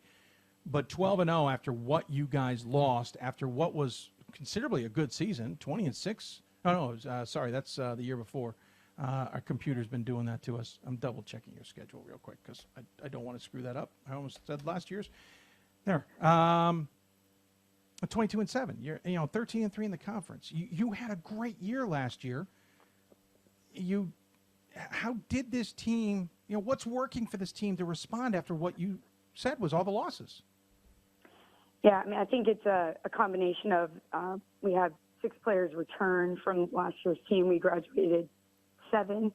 And so we have our 6 returners, and we had a first-year class of 8 that came in to join the Smith family. So we are, we're kind of learning as we go, but I think that the first thing that's really important that I've really witnessed this group do is they've come together, they've embraced each other. The chemistry is really good on and off the court. And those are just, those are building blocks that some other coaches have to work on. Sure. And, and we've had the luxury of really just, getting the right mix of personalities and character and allowing that to kind of take fold. And so we've been able to really early on in the season, I think, focus a lot on, our game prep and our habits and our, all the details that go into also winning a game. But I give all the credit to the players, the returners, for welcoming our first years for, certainly embracing, who we are and what we're about. So that part has been really a joy to see. Well, and here's what jumps out. You talk about losing 6 seniors, 75% of scoring, 80% of rebounds, et cetera. You don't have any seniors on this team. And so you go, okay, we're going to lean on the juniors. But it's a sophomore leading the way in scoring in Caitlin Pikunka, I apologize. And then it's 3 freshmen, Claremont, Yamada, and Ruffner. It's not even the junior class. And I know there's leadership points, and I'm not taking that away. But I'm saying is you don't even have that in the statistical side. This is truly a young team stepping up to the plate quick for you. Yeah, it's very true. I mean, I can't. The numbers are what they are. I think I give a lot of credit to our captain, Ellie Jo Whalen. She's our junior. She played in a lot of big games for us last year as we approached the NCAA tournament and then into the NCAA tournament. And I think it was her sort of mission, along with some of the returners, just to make sure our first years knew, what it means to really prepare for games, what it means to prepare your bodies as well for a 5-month season. What is it like to balance the academics and athletics at a school like Smith? She's just been a rock for us from a leadership perspective, and that's not going to show up on a stat sheet, but that does show up in your win column. So, I certainly, we give a lot of credit to her leadership. And then, certainly our sophomore class, as you mentioned, Caitlin and Deshelle Gleisner. Caitlin right now is 6th in the country in field goal percentage, and Deshelle's 5th in the country for assists per game. So, those two are certainly carrying a heavy load from being first years last year, kind of playing in more of a role, more of a role player for us with some of our bigger seniors there last year, and stepped up really nicely, kind of taking ownership of, bigger roles, and they're embracing it, and they're doing a great job performing day in and day out. Yeah, we should point out, you lost from last year's team, not only the all-time leading scorer and rebounder in Kennedy Guest Pritchett, you also lost the new MAC Athlete of the Year and an Honorable All-American in Lauren Bondi. So there were huge shoes to fill, and you're getting them huge. Huge. And you're, to say the least, as they say, and you're getting them filled in, okay, by juniors in the leadership role, and of course sophomores who played under them last year, but freshmen who never technically met them. I mean, I realize on recruiting trips that could be different, but that's got to say a lot for this 8 recruits that you brought in this year, that they're able to step right into roles and perform. Yeah, I can't agree with you more. I mean, our staff worked really hard on the recruiting trail, and we were fortunate enough to get a great group to commit to come. And I think the thing about this group is, they just love the game. They love playing basketball. They're in the gym before practice. They're in the gym after practice. They're asking for individuals. I mean, they're truly gym rats. And, the love of the game is a big part of being able to be motivated to sort of do the dirty work when no one's watching. Sure. And I think they just, they have that. They brought that with them. So, that's been a huge help to us. And, certainly we have a lot to learn. There's a lot of things we still need to, get better at.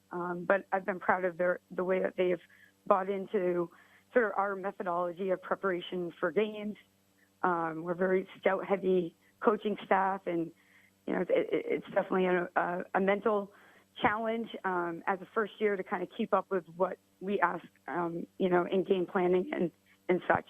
But I've been really impressed and proud of the returners for kind of bringing them along in that area, and the first years themselves for, sort of adapting quickly to it and understanding its importance. Couple stats that jump out at me. You're 4th in field goal percentage as a team. You're 8th in three-point field goal percentage as a team. 13th in scoring margin. Sometimes that's a bigger stat than what it really is. But still, 18th in total assists.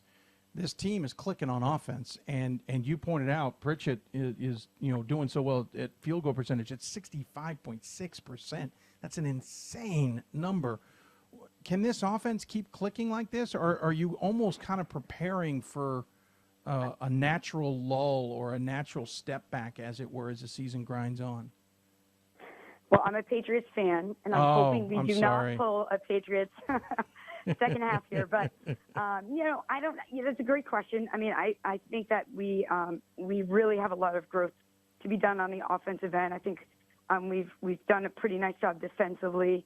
But we're still learning about each other. We're still learning about, adversity and game situations. And, we're 12 games in. We've been fortunate enough to make enough big plays to win those games. But we have a lot of really good teams coming up to compete against. And I'm sure we'll find ourselves in situations that we're going to learn a lot about how well we prepare and sort of who the gamers are. But right now, I think we're doing the things we need to do to be competitive, and that's the most important. Well, not to jump into that thought of the second half of the season and your Patriots reference, but one thing that does kind of not concern me. That's a horrible way of saying it, but something that is on my mind is, okay, how ready are the freshmen for what will now be the the new MAC part of this grind, or the second half grind? How much can you keep up what you were doing in the first half, and how do you prepare them for what will be certainly a challenge in the conference schedule? Yeah, I mean, those are all great questions. I think we utilize film a lot. We really try to, like I said before, prepare for each game. We take it one game at a time. We're really diligent about our game planning and how we execute the game plan. Our first years, the goal is to prepare hard so that when they're playing, it's instinctual. There's a level of freedom that they're able to sort of mentally get to, and it allows them to just kind of play their best basketball on that night. And certainly that's the idea. Doesn't always translate 100% to that, sure. But I think the challenges that are coming up are going to be good for us. And we, whether or not we continue to go undefeated or not, I mean, I don't think that's really the big picture. I think the big picture for us is, can we down the stretch learn how to manage the clock, and it's all the little details. Yeah, stay out of foul trouble, keep teams out of the bonus, have fouls to give at the end of the game, like those other factors that just come into the little details that it takes to keep winning. So. Sure. But I feel confident that we've got a group who's really mentally and emotionally engaged in what we're doing, and they're having fun and they're playing for each other. And I mean, as a coach, that's, like I said before, that's usually sometimes you have to work hard for those factors to align, and we've been sort of blessed in a way that we've kind of naturally, organically had that happen for us. Sure. Let's talk about the conference race before we let you go. Last year, you guys finished second to Babson, who was on top of the conference. You had MIT and I think it was Emerson behind you in that race. Springfield, I'm sorry. Emerson was even behind one more game. Right now, no conference games. So the out-of-conference schedule has everything on its head, in my opinion. Wellesley and Coast Guard have already met their win totals from last year. They're 7-2 and 9-3 respectively. WPI is 8-4. Springfield's 8-5. Of course, they're your next opponent. Babson's 5-5. Interesting enough. MIT's 3-7. What do you make of what will be this NESCAC race, or NUMAC? I keep doing that. NUMAC race this year. Yeah, I mean, there are a lot of great teams in the NUMAC, and every team is well coached and has terrific, well-rounded players, and so I'm not sure what's coming down the pipe. I mean, honestly, I think our preseason pools, Springfield and Babson, were kind of picked to be the favorites, and obviously MIT is always tough, and Emerson has beat a ranked team this year already. So it sounds to me like it could be a really interesting NUMAC season, regular season, but I think that the key for us at least is one game at a time. Try to get better. Each of our players try to do their job and their role as best as they can, and we'll have to face each opponent and be prepared, and hopefully make a few more plays than they do and come out on top. But I think there are a lot of strong teams in the NUMAC, and it's exciting for us to be able to compete with other teams, the NESCAC, for example, and we've been, I think, crossing over with them quite a bit this year. So sure, it's good for our conference, and hopefully down the stretch it will help us in the long run.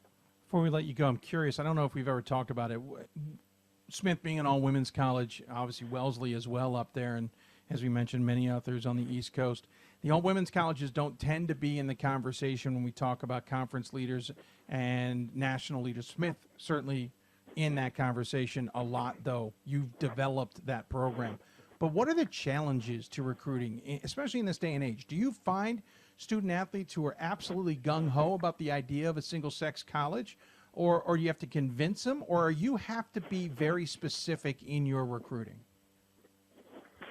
Well, it's a combination of a lot of different factors. I mean, we're fortunate enough that Smith is, the 11th best liberal arts school in the country. So well done, by the way. It's academically there's, certainly a lot that a Smith education could give a student. Oh, yeah. We're also located in the 5 college area in Western Mass here.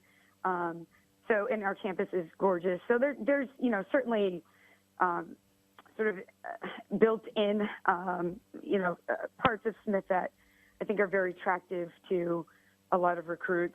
But there's certainly a level of recruiting that is probably different than most other, Division III schools. I mean, we certainly have to, attempt to talk to a large group of recruits, and certainly it dwindles down pretty quickly. So, sure. For us, it's just a matter of we try to really work hard at recruiting and, do what we can across the country. We're lucky to have sort of a national name. And the challenges are something we just are motivated to meet, and we try to do that each and every year. No, it's certainly fascinating. I know it's a little different. I went to a single-sex high school in Connecticut. My parents went to single-sex colleges. I know that they're slightly different in a lot of ways, but they're also very, very similar in a lot of ways. So I find it fascinating, and I congratulate you on having this program clicking along, as it were. I think you had 214 wins, 202 of them coming at Smith, so congratulations on that as well. And I'm looking forward to seeing how the rest of the season progresses for you guys. Big game coming up, obviously, on the road, down the road at Springfield coming up this week. As always, we give the coach final word. Any final thoughts you want to share with those tuned in? No, I just appreciate the time, and certainly love this season of basketball. It's always fun to follow other teams and coaches that I'm friends with, and so certainly just wishing everybody the best, and we'll see how the next few weeks shape up for everybody. Yeah, it'll be fascinating. Enjoy the winters up there, as always, and stay safe on the roads. Good luck, and we'll talk to you somewhere down the road. All right, sounds good. Awesome. Thanks a lot. I appreciate your time. Absolutely. Lynn Hersey joining us from Smith. They're 12-0 again. Down the road at Springfield to start conference play up on the 7th. Then a non-conference game against Dean and Williams. They'll head out to Williams, which is just a little bit west of them in Western Mass. And then they get back into the conference play. They'll take on Emerson on the 18th, MIT on the 22nd, Wellesley on the 25th, and Wheaton on the 29th. New MAC race is going to be fun to watch. Keep an eye on that one, to say the least. Kind of quiet on the chat boards. Kind of impressed with all of you, to be honest with you. Tuned in. But if you got questions for us, we got our big top 25 segment coming up. Bob and Bob and Ryan will join us on the Skype hotline. And I'll give you my sense of the women's side of the top 25. Remember, new poll comes out tomorrow, polls, men's and women's, and we've had a ton of results to try and work our way through. I will admit this might be the toughest top 25 ballot I've done at this point in the season in a long time. I'm half tempted to just throw everything out, start from scratch, but we'll talk to Bob and Ryan about all that when we come back. You're listening to Hoopsville, presented by D3Hoops.com from the WBCA NABC studios. Back with more after this.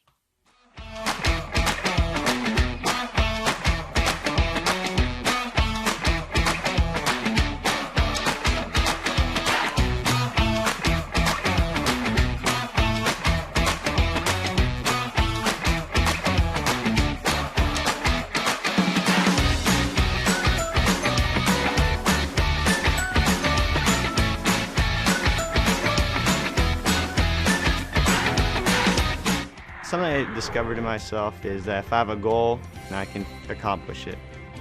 It's a well-rounded experience. At a Division III school, you primarily a student athlete, so the school is really shaped around you developing yourself as a complete individual. It helps a lot that you have a family with your team that can guide you.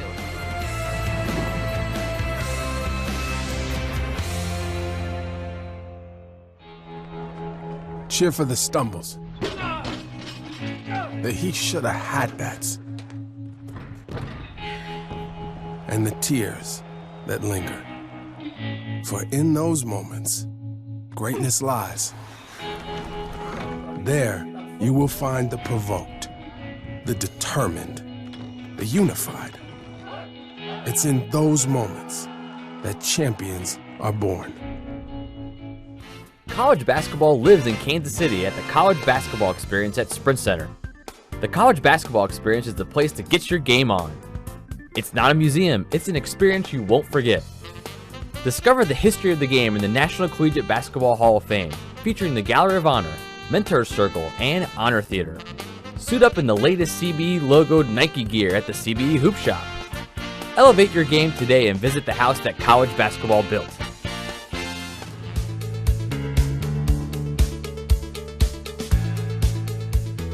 Being a part of the different activities and organizations that I've been a part of, I'm actually able to see myself where I'm like, hey, I actually can make a change. I'm one person that can make a difference. Division III has helped me to develop teamwork skills, critical thinking skills, time management skills. It's not just about basketball, or it's not just about school, it's about developing yourself as a person altogether.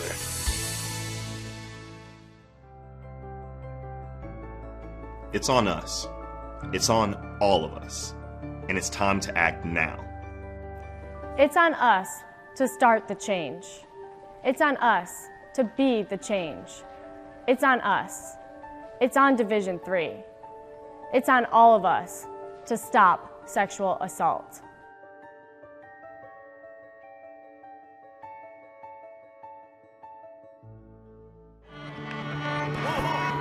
I coined my definition of success in 1934.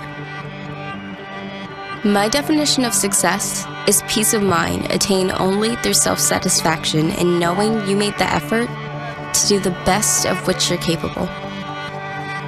It's like reputation and character. Reputation is what others perceive you to be. Character is what you are. We are the coaches of women's basketball. We are leaders and teachers, dreamers and winners. We are professionals who conduct ourselves ethically and with integrity. We place the education, safety, and well-being of the athletes we coach above all else and teach them the fundamental values they need to succeed in life. We are coaches united for the good of our game and those who play it. We are the WBCA. Guys, welcome back to Hoopsville on this Sunday evening. Hope you are enjoying the show. We're back on the air. Golden Globes are now on the air, and I know I'm a better host than Ricky Gervais, right? Okay, don't lie to me. I know Ricky's better. Funnier guy. Got questions for us? Tweet us at D3Hoopsville or hashtag Hoopsville. Email us, hoopsville at D3Hoops.com. Join us on Facebook at Facebook.com/Hoopsville. I think you got it all covered. If you haven't figured it out, I cannot help you, and we'll just go from there. Top 25, as we mentioned at the beginning of the show, is going to be, what's the word? Crazy? It's going to be less than easy, to say the least. How we break that all down, how we figure that all out, I really do not know the answer, to be blunt. So that's why I bring in the boys, as it were, to talk about it, try and figure it out from their vantage point, and blah, blah, blah, blah, blah. Join us on the Skype Hoopsville hotline. It's our good friends, Bob Quillman and Ryan Scott. Gentlemen, good to see you.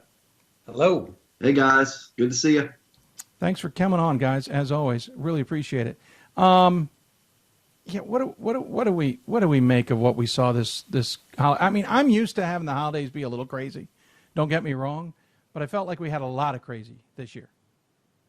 We did. I think the good thing is that we're seeing a lot of teams play awesome holiday season games. If you look at some of the teams that traveled to different parts of the country, it allowed us to see a lot of awesome matchups. And, I know that if you look at like the D3 Hoops tournament, Dave, that you're part of in Las Vegas, and you look at Platteville playing at Mary Hardin Baylor and the great games at the Great Lakes Invitational, some of the games in Texas. I happen to see Texas Dallas play Stevens Point. So I guess, Ryan, from my standpoint, I just like that we're getting to see some of these matchups that we wouldn't normally get to see.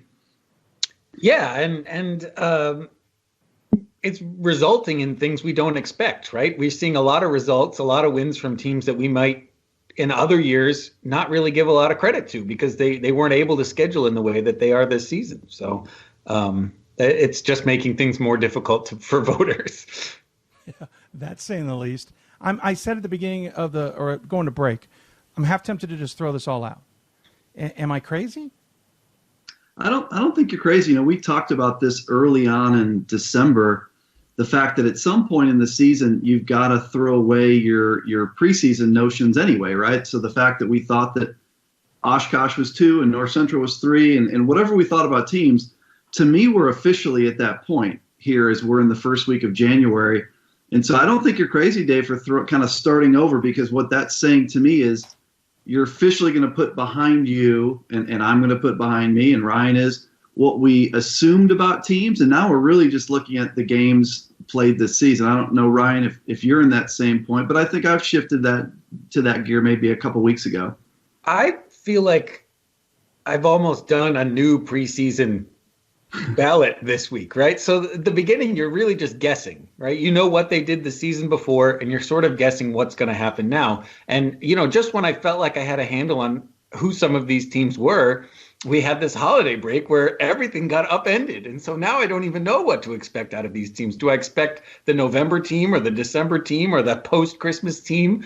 I was going through the ballot and I feel like maybe 14, 15 teams I was relatively confident in. And then there's like 80 more that you could put on there. Sure. No, that's a good point. And I'll just say that my point of saying throw it out isn't, I think at this point I've already started to kind of even before Christmas, remove my assumptions. I am basing it a little bit on mostly on what I'm seeing. Yes, where my teams have been positioned has maybe influenced it, though I think I got a little bit more crazy this year, or at least more radical in making shifts based on the conversation we had on this show back in late November about, okay, what was it, the CCIW conundrum we had with Carthage and Elmhurst and North Central and whatnot.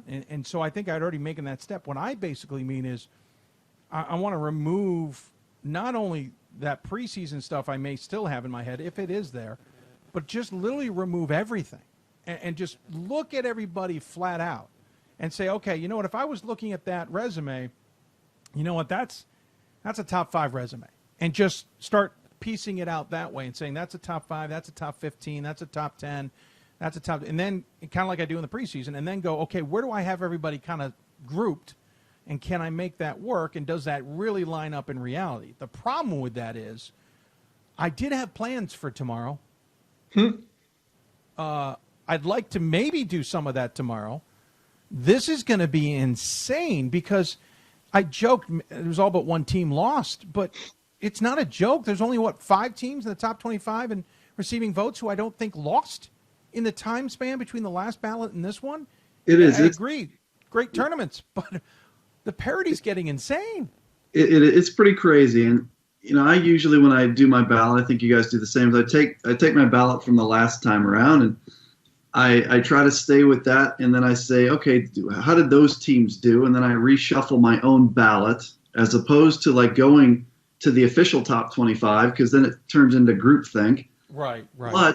But I'm with you. Like, I don't know the value anymore of taking my old ballot from a couple weeks ago, the last time we voted, because I don't know, you just put all this stuff in a blender now over the holidays and all these results. And I'm kind of with you, Dave. Like, I'm kind of starting over fresh with this ballot. And I think, like Ryan said, my number might be 10 teams that I'm pretty comfortable with. And then after 10, I don't I'm at 10 max before I'm ready to check out of this thing.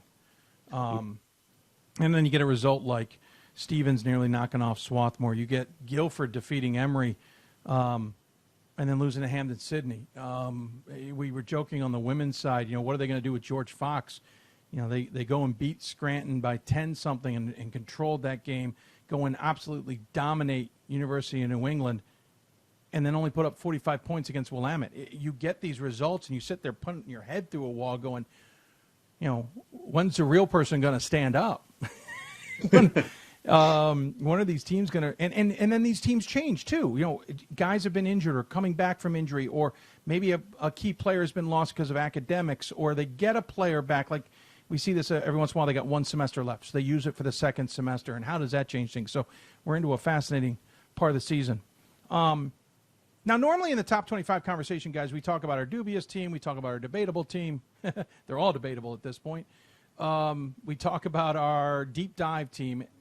Tough to do when we've had, 2.5 weeks of games or so mixed into this top 25. So Bob came up with the idea of talking about a couple games or a few games, hard to narrow them down, that will have some kind of impact, or your opinion on why they'll have an impact on the top 25.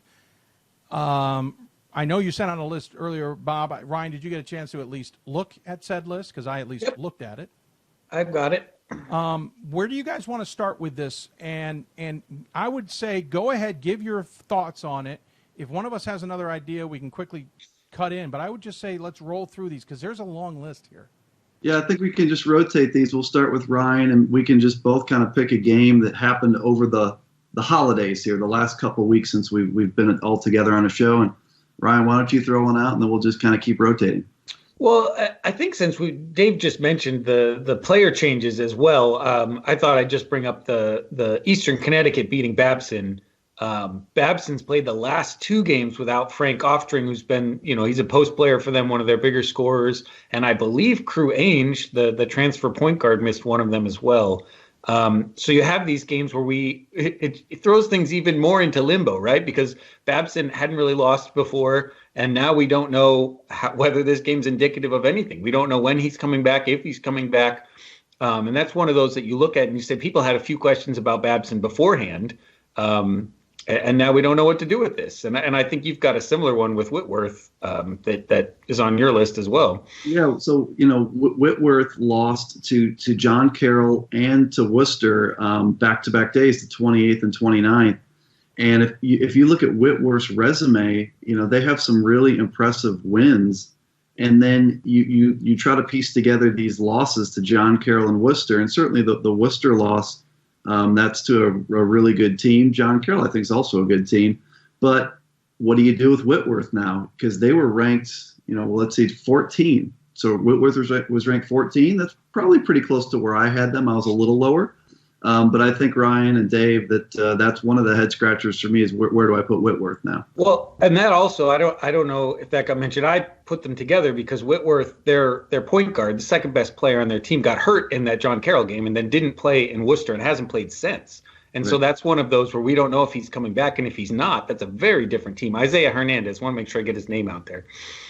No, you're right. I think that's a valid point. And that's where this gets more complicated. because, again, it's the changes that we always see at this point in the season for 100 different reasons. Maybe a guy steps up too, or nothing against Smith, talking about them at 12-0 on the women's side. That's a young team. The changes are going to be them grinding through a schedule. How many of these teams are not going to be able to even make it the next couple of weeks before the kinks in the armor are fully exposed? It's insane. Whitworth, I don't know what to do with Whitworth. I am. There's another similar situation. It's different, but it's in the realm is, WashU number 10 lost to Milliken. Right. Milliken's 0-4 in the CCIW right now. Milliken, I saw them play last night on video, and they're a very dangerous team with very talented players. Now, WashU was without 2 starters. They were without a very good guard, and they were without their center. As I look at that game, to me, WashU has plenty of depth to insert into the lineup and beat Milliken.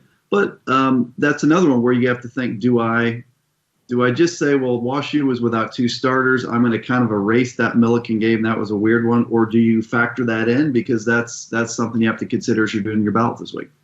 Well, and that throws off, I have on my list, Guilford over Emory, which I haven't been super high on this Guilford team this year. I wanted to see them prove something, and then lo and behold, they do, right? They play Emory, and they get the win, and then, you've seen the interview already that they then lost to Hampden Sydney after that. We don't know what to do with it. But the other part of this is I was watching Emory play, and I've seen WashU play a couple times, and watching those games, I feel like WashU might be a little bit better than Emory right now, right? And this is the team we've sort of had as a consensus number 2 for most of the season. And now I'm starting to rethink even the order in the conference.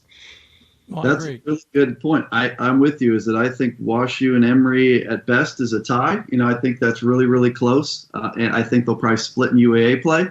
What do you do with WashU now? What do you do with Emory? Dave, I know when you do your ballot, you're going to have to sort this out. And the UAA is one of the leagues that's that those top 2, that's a little confusing at this point. Well, it's funny. On Monday in Vegas at the D3Hoops.com Classic, we were talking about all the losses and like, man, we should have probably put together a top 25 ballot. And I turned to Gordon and I said, well, I know what I would have done. I would have put Swarthmore 1. I would have put Emory 2. And I would have left the rest of the ballot blank. Just forget it. I'm done. I'm not going to handle this. Lo and behold, a couple hours or a day later, Emory loses. And I'm like, all right, so I will put Swarthmore 1 and leave the rest of it blank. And then I watched Swarthmore play its home opener against Rochester from the break. And I nearly went, well, I'm leaving the whole ballot blank. It's absolutely insane. I agree with you to some degree, Ryan. I think Emory's really good. I think playing Guilford a second time is a caveat I've got to remember in this equation here. They've known each other pretty well. But Emory did beat them at Guilford by 22 to start the season. I'm hoping Emory hasn't peaked early, and it's a little weird to say that at this point in the season. But here's the other caveat.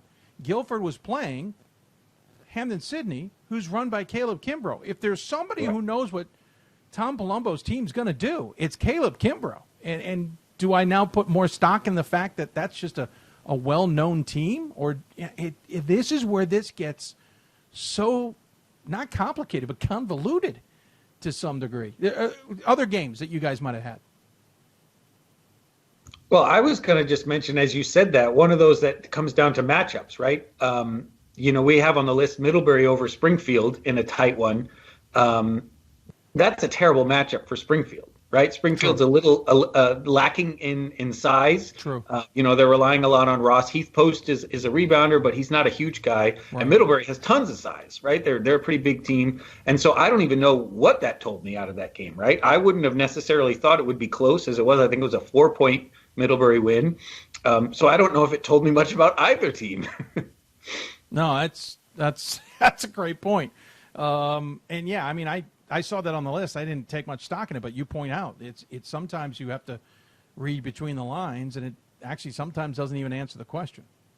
And I would have a couple WIAC teams that lost their first game here in the last week and a half or so. So Platteville, and this is a good matchup of 2 good teams. So Platteville lost on the road at Mary Hardin Baylor. So that game was played in Texas, in Belton. And it was a great game. It came down to the final seconds. So that was Platteville's first loss. Again, I think you just chalk that up to 2 good teams playing, and it was a very close game. And then just recently here, I think it was yesterday, Oshkosh, the defending national champs, with a very big home win over La Crosse.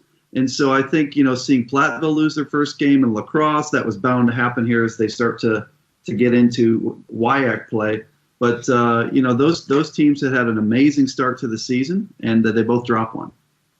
Well, and let me just add on to that. We had River Falls who defeated Nebraska Wesleyan. I got to see the River Falls out in Vegas.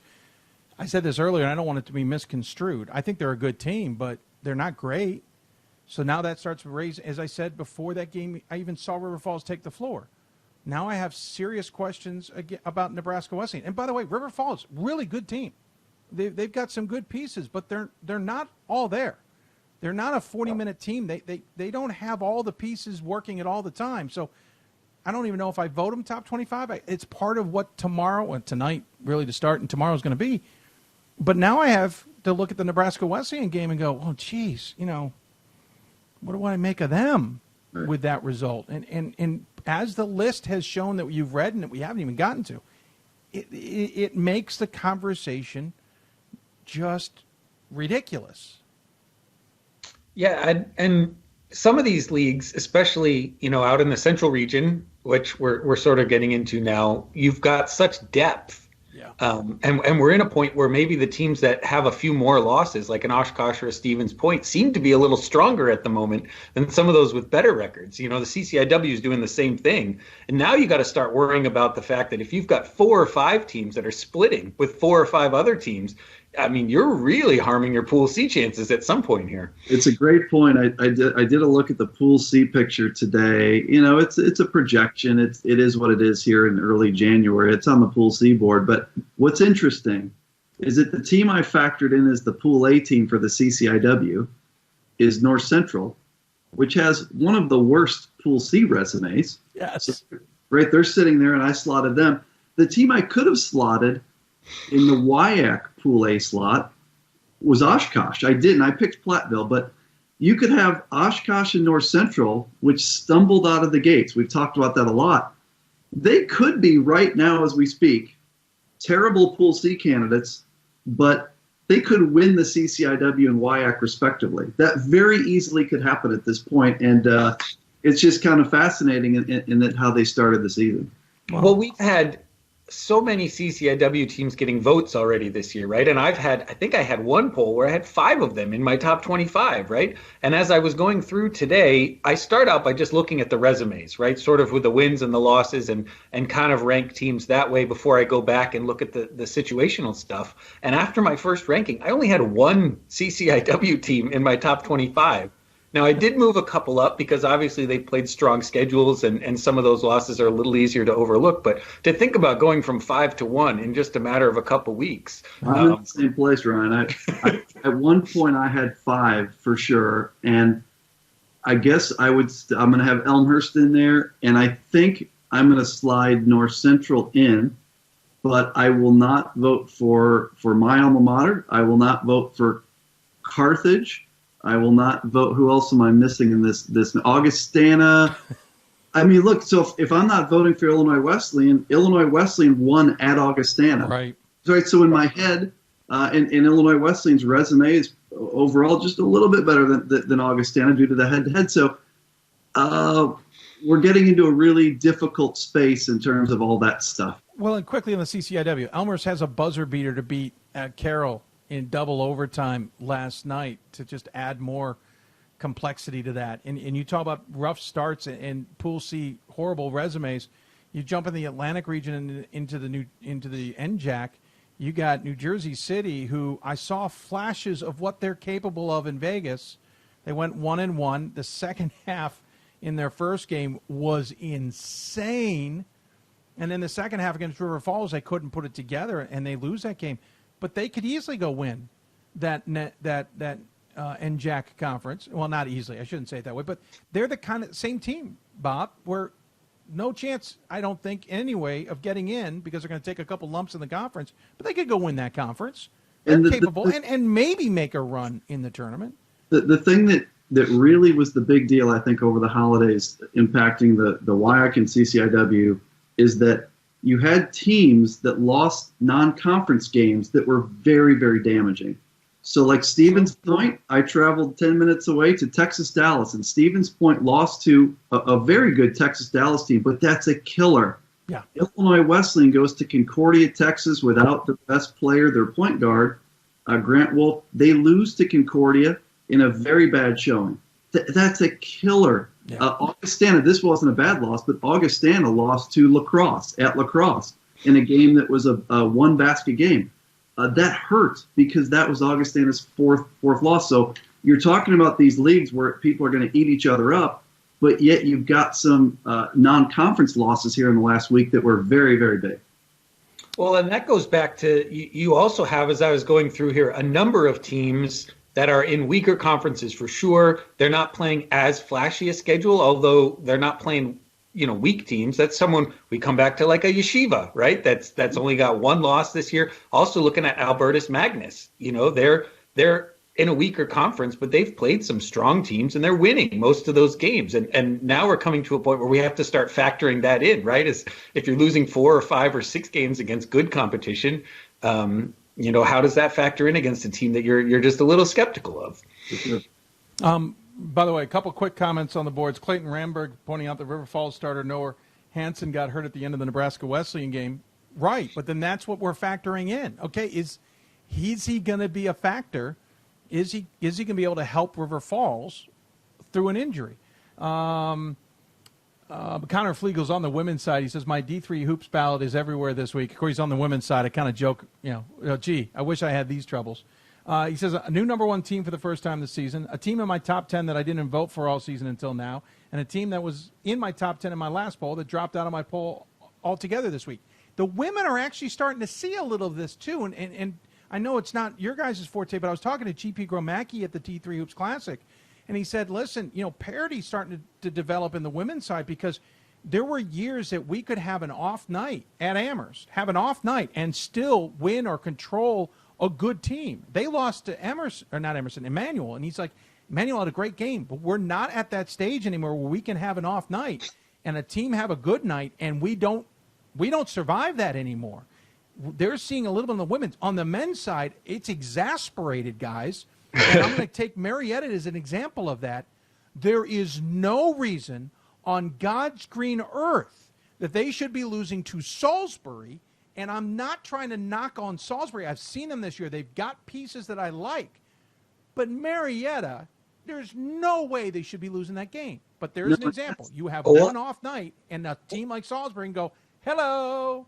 Or maybe they should lose a game like that, and we've just maybe overestimated how good that team is, and we don't really know.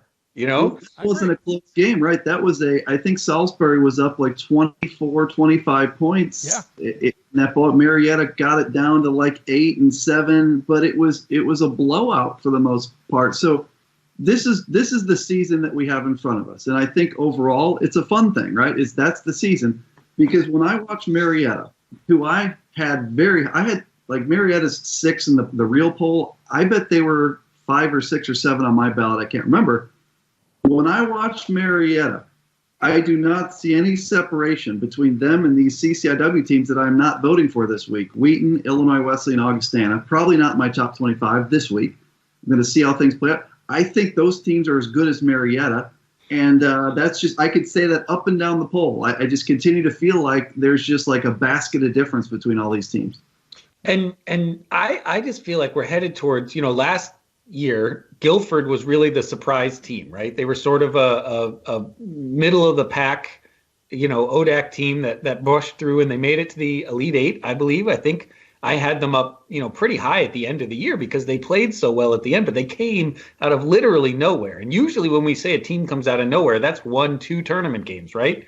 That you maybe make it to the second weekend, you come out of nowhere.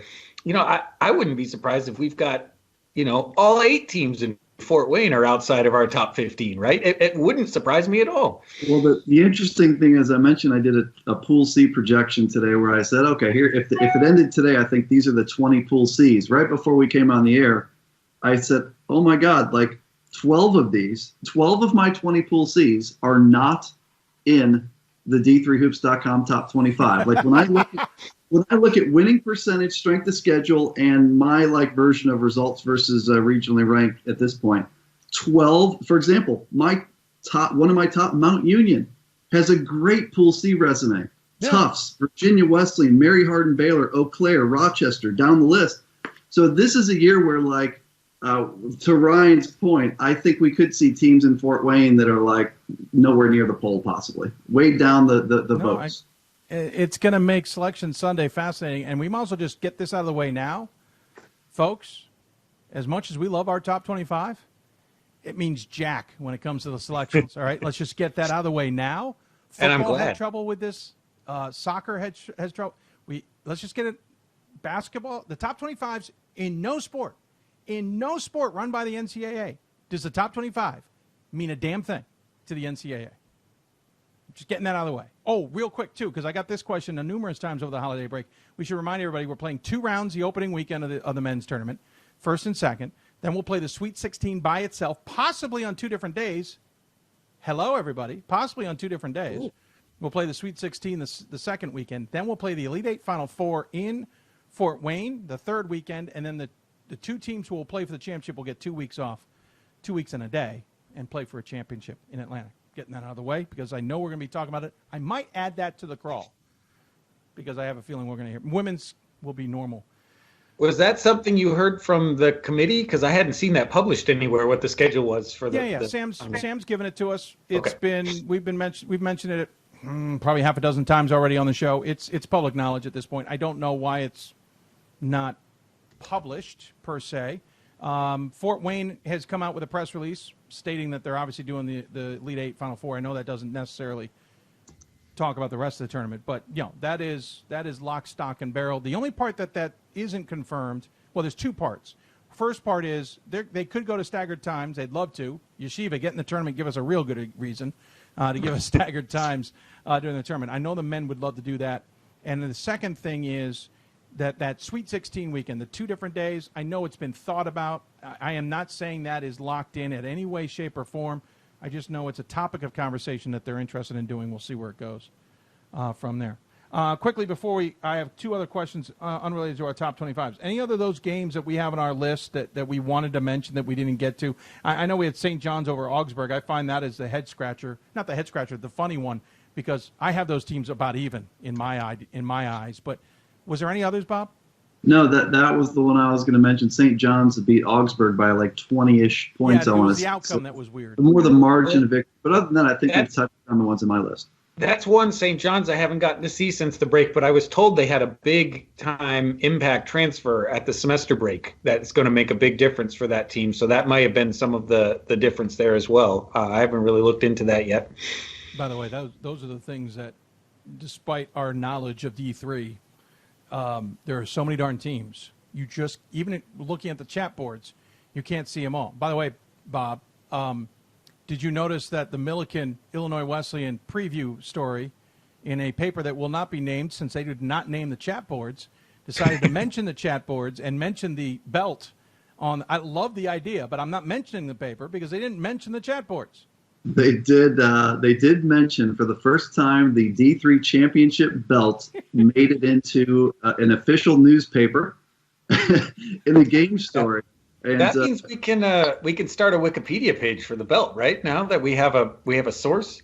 I think so. And so my alma mater currently holds the belt, and it's going to bounce around the CCIW here for the next several weeks. So that's going to be thrilling. For those who are unaware of what we're talking about, someone at some point years ago had this idea that there would be, just like in boxing, that the championship belt shouldn't just be the winner of the tournament at the end of the year, but the team that beats that team. And then it gets passed from person to person. And it's sort of exploded there. A couple of years ago, we spent a week or so looking in the archives, and we've tracked it all the way back to 1975. So if anyone wants to know, you can send me an email, and I can get you the championship belt path for the last 40 years or so. There's also a diva belt, by the way. Just Pat or Bob, I think you'll appreciate this. My aunt chiming in, Aunt BJ, saying, love hearing you all talk about Carly's, my cousin, and David's, my other cousin, teams, IWU and Carthage, respectively. I don't know how they get along in their own homes, to be honest with you. I don't know how that works out, but I do get a kick out of that. Carly did a lot of drama at IWU. All right, if there's no more games, I got 2 other kind of random questions for you. That's my favorite kind. First, I got a question, Bob. You can duck this if you want. But one person, Robert, was curious. He thinks there's a bit of a problem at Carthage with Baltimore, which I just get a kick out of since this show is right outside Baltimore, in Baltimore County, but we're talking about the player, Baltimore. Saying Bosco's had some problems with him the last couple of games. What do you think Bosco does with him? He suggests ideas, kick him off the team, suspend him, let him be. I don't know. Personally, I'm not aware of all that because I couldn't watch all the games. You might have. What's your opinion on it, if you have one, or duck away? All I would say is that I don't know all the details of what's going on there. Keenan Baltimore is a really good player. He's a 6'5", like a small forward. He scored 40 points at Illinois Wesleyan, and he is a stud. He's a first-team all-conference caliber player. But he had some issues in the game they lost to Olivet, which is a real head-scratcher. And then he got kicked out of the game yesterday, apparently for stepping on a player, whether it was an advertent or inadvertent, we don't know. But without him, they're not the same team. I thought Carthage a few weeks ago, I was like, that's the best team in the CCIW. They've lost to Olivet, and then Augustana just beat the tar out of them yesterday. And it wasn't even close. And so I don't know what's going on with Keenan Baltimore, but Carthage is not right currently. I'll tell you that. I will say Olivet, we should remember Sam Hargrave's now in charge of that program. Remember what he did at Alma. I think Olivet's going to be in our conversations down the road for sure, but that doesn't change the equation here for why Carthage is dropping that game. I agree with you. And they have been on a bit of a run lately. I looked back after seeing that result, and they're playing very well right now, especially in a conference without a clear favorite up there in Michigan. They could make some waves. Well, and by the way, it's kind of like Hampden-Sydney. You know, they lose 5 of the first 6, but they have won the next 6 in a row. Caleb Kimbrough may get that team clicking along. They're 7-5. We're used to kind of forgetting about Hampden-Sydney, but maybe that coaching change was just what they needed. Though Danny Nee was a wonderful man, Caleb Kimbrough certainly knows what he's doing. The other question comes from our friend Brennan. He says, I don't like this one at all. He says, question for all three of you. Who are your players you're keeping an eye on for potential player of the year candidates? If we can't figure out the top 25, how in the world are we supposed to figure out who's going to be the player of the year this year? I feel like this may be one of those years where the tournament means a lot to that conversation. Sure.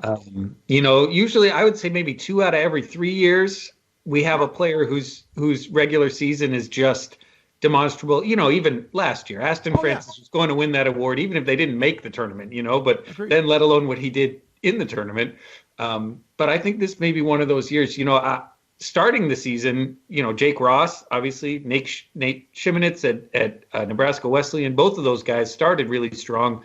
Ben College at Whitworth, really great individual players. But I think what they do in the tournament, nobody is so head and shoulders above anybody else that I think the season will make a difference. It's going to be what happens in the tournament. And I like Jake Ross a lot at Springfield, statistically amazing. Probably a guy, I don't want to use under the radar because he was a preseason All-American, but Connor Raridan at North Central, whether he has all the stats or not, he is a great, great player. He's a 6'6" combo forward that actually ends up playing point guard, it seems like, most of the game. He plays the 1, the 2, the 3, the 4.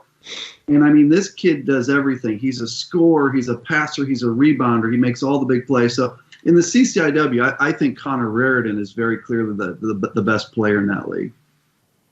Yeah, that's the fascinating part. I think I agree with you, Ryan. I think, as you said, every 2, maybe 3 years, maybe 4 years, we don't have necessarily a crop of players we're keyed on going into the tournament that we know is going to be the selection group or the selected. You can go to Ben Strong when they lost in the first round of the tournament at St. Mary's, but it was going to be Ben Strong no matter how you looked at it that year. And you're right, Aston Francis pretty much had that locked up last year. Joey Flannery at Babson. You can look at guys who we just knew. This year, I kid you not, I don't know. I especially halfway, we're going to have to see a lot more games, and guys are going to have to survive. But, you could argue there's 10, 20 guys out there who might have a legitimate shot at being the player of the year. And, I don't want to say there's ever co-players of the year, because that's not fair. But it's that the talent is that good now. And it's not that the top has come down.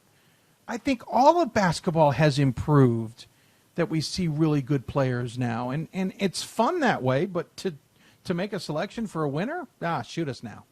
It's not one of those years where there are clear favorites. I was thinking about it just the other night. I went to that Swarthmore-Rochester game. Zach Odell, one of the most talented players out there, really versatile guy. He was on our first team All-American list. He's being asked to do some different things this year. He's also got a bunch of teammates who are stepping up and are playing better than they did last year, so he doesn't have to do as much. The stats are going to be down. He's doing different things. I could see a conceivable world where he's barely on our All-American team, not because of anything he's done, but just because of circumstance and from so many players across the country who are playing really well. And to Ryan's point, with the tournament mattering a lot, like I agree with that. Let's just say hypothetically that WashU, this wouldn't be crazy at all. They have a deep run into the tournament, to the Elite Eight, to the Final Four, etc.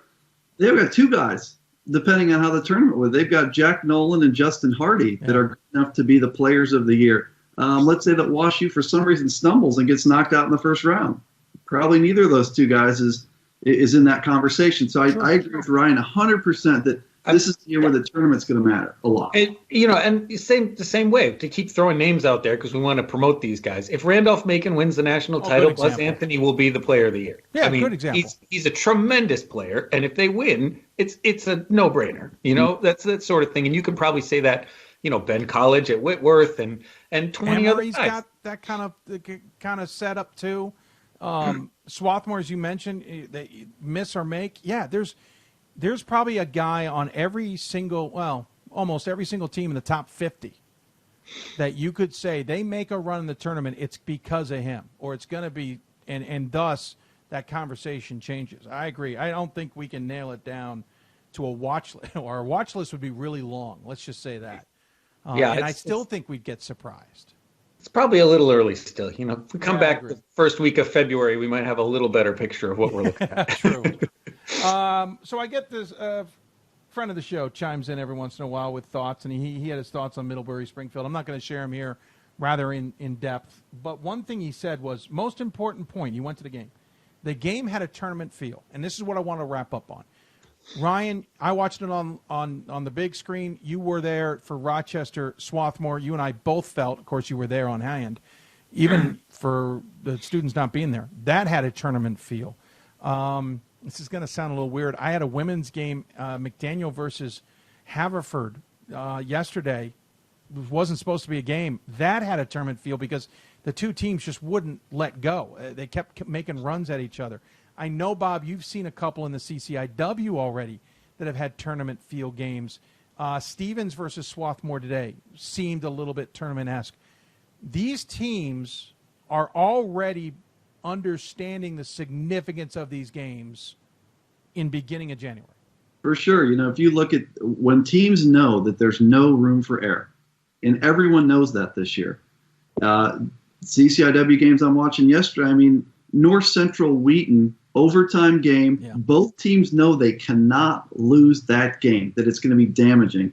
Elmhurst fighting for their life at Carroll. If Elmhurst loses that game to Carroll, they're in a lot of trouble. They make a 38-footer at the buzzer. All of these games that I'm watching, teams are understanding. I watched Stevens Point play Texas Dallas in front of 30 people in a gym, and the players understood and the coaches understood that they had to win that game. So that's just how it's playing out because zero room for error this season. Well, and we saw it this week. Swarthmore won both those games. They played Rochester, they played Stevens. But in both those games, they had about a 10-point lead with 90 seconds to go, and they came down to final shots. Right. Because Stevens and Rochester both know how much that win would matter for their seasons, right? Those teams are playing like it's the whole year because it might just be. And once we get into January, you start to see that, right? That's what we expect. Right. Like you mentioned the North Central Wheaton game. I was just watching that on the live stream, but it really did feel like a March game. The Rochester Swarthmore, the atmosphere there, Rochester brought like 200 people down for that game. And it, you could have been a second or third round NCAA tournament game the way that it was played. And it's exciting to see. Utica was up by 27, 25, with like 6 minutes left to go in that game. honest to God, I was expecting just to watch that coast out, that Hamilton wouldn't even try. They go on like a 27-12 run or something, insane, and cut it to within 3 with 30 seconds left to go in the contest. And it's not that Utica was playing badly. Hamilton just changed gears knowing, no, we need this. We can't drop this game. That's what also makes the top 25 vote insane, because you realize that anything can happen in a game at any point. It's fun. Guys, long segment, but fun to chat, as always. Really appreciate it. We'll wrap it up there, though we will give the final thoughts. We'll start with Ryan. Your final thoughts before we go into to this vote for tomorrow. It's time for the conference schedules to heat up. That's what we're looking forward to. We've been debating for, the better part of 2 months now. What's the best CCIW team? Well, now we're going to find out, right? They're proving it on the floor. We say Swarthmore's got an easy schedule. They're not going to be challenged in Centennial play this year. Well, we're going to find out, right? These teams that maybe are coming, like I was just thinking, a Hobart or Albertus Magnus, those ones that we think, well, maybe their conference isn't that strong if they take a loss or two in there. These games matter every single night. And we forget, because we talk about the top 25, the majority of teams in Division III, all they want to do is win that conference, right? This is the most important thing. It's not about Pool C. It's not about NCAA tournament. It's winning that conference, and we start now. Yeah, same for me. I'm looking forward to the teams or the leagues that have a lot of depth. Ryan has mentioned the SCIAC out in Southern California. There's a lot of good teams there. I want to see. I think Pomona Pitzer's the best team, but it's a really good race. CCIW Wednesday has 4 games, and I honest to God think all 4 are pick'ems. Look at the CCIW slate Wednesday. They are literally pick'ems. The WIAC, you've got Platteville coming to Oshkosh Wednesday. So conference play is here, and there's a ton of great games around the country, and I'm really excited about that. Yeah, excited's one word. I feel like I'm going to be redoing my top 25 ballot from scratch every single solitary week, but I guess that's for another story. Hey, guys, Happy New Year. Thanks so much for coming on. Really appreciate it. You guys enjoy the rest of your week. We will talk to you hopefully on Sunday. All right, guys, thanks. Great. Ryan Scott, Bob Quillman joining me on the Hoopsville Skype hotline, brought to us by Blue Frame Technology. All interviews on the Hoopsville hotline, courtesy of our partners at Blue Frame Technology and their industry-leading production truck software. Is your college ready to showcase its teams through a reliable and innovative video streaming service that won't break your budget? Blue Frame's advanced digital broadcast tools will help take your broadcast to the next level. Learn more today by visiting blueframetech.com. That's www.blueframetech.com. And by the way, tell them I sent you. We used the Blue Frame production truck software and in Vegas. It's got even more bells and whistles, and we love it. So we definitely encourage you to use it.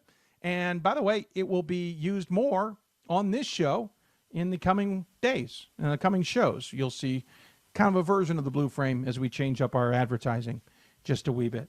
That's going to wrap it up. On the women's side, I kind of talked about it at the beginning of the top 25. I think you're going to see some changes.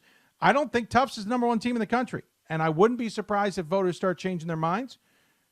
I say that now, and maybe it's a washout, and Tufts gets all the votes. I think the women's top 10 is a little bit more interesting than people realize. And I also think there's teams like Smith that people are underappreciating. That being said, Smith, very young. The true test is going to come in the conference race. But it'll be fun to see how, as the conferences get going and the teams that know each other the best really start to make it a change or make a statement about what we know to this date in the seasons. Looking forward to it. Should be a great rest of the way. Programming notes will be on the air Thursday, 7 o'clock Eastern, and back on the air Sunday, 7 o'clock Eastern. Got a couple twists coming. The marathon show we're scheduled to do at the end of January, though that's a little earlier if you look at the calendar for basketball. We should be doing it in February because we do it the Thursday before the first regional rankings. That's not going to work out this year, but we'll still get plenty of good content there. We've already got guests in the works. It'll be coming after the convention, too, which will be important because there's going to be some changes coming post-convention. What was it? I think we might even have, Super Bowl Sunday, of course, we'll have a Monday show. We may have to sneak in a Monday show occasionally elsewhere as well. That's going to wrap it up. I want to thank all of our guests who came on the show. Tom Palumbo at at Guilford, and I want to thank Bobby Hurley at Stevens, and, of course, Lynn Hersey at Smith. And I want to thank the SIDs at those schools as well. Of course, Dave Walters at Guilford. I also want to thank Kara, I believe, or Kyra at Smith. I may have said that wrong, and I apologize. And Charles at Stevens. And I want to thank all the sports information directors out there for their assistance. Still have the John Carroll jersey over us. That said, good news, Chris is not in the hospital anymore, and it looks like his numbers have bounced back in his cancer fight. We just wanted to keep the John Carroll jersey up there for one more show. Nonetheless, we got a couple new ones that I'm kind of semi-proud about in the break. We'll get those hung soon enough, and some more things keep changing in the studio, so keep an eye on the background. You might have noticed some changes today as well. We'll keep updating that down the road. And that will do it. I also want to thank Bob Quillman and Ryan Scott for joining us on the show. I don't have any SIDs to thank for them. They just do it out of the kindness of their hearts, though I guess I should thank their wives. I guess they're the SIDs of those two guys. We'll be back on the air 7 o'clock Eastern. Reminder, we're now into segments, so we'll be regions. So we'll be talking East, Mid-Atlantic, Great Lakes, and West regions primarily on Thursday. We'll also have we'll have the debut of this season's WBCA Center Court segment. Not sure how that'll all work out, but you get to find out on Thursday.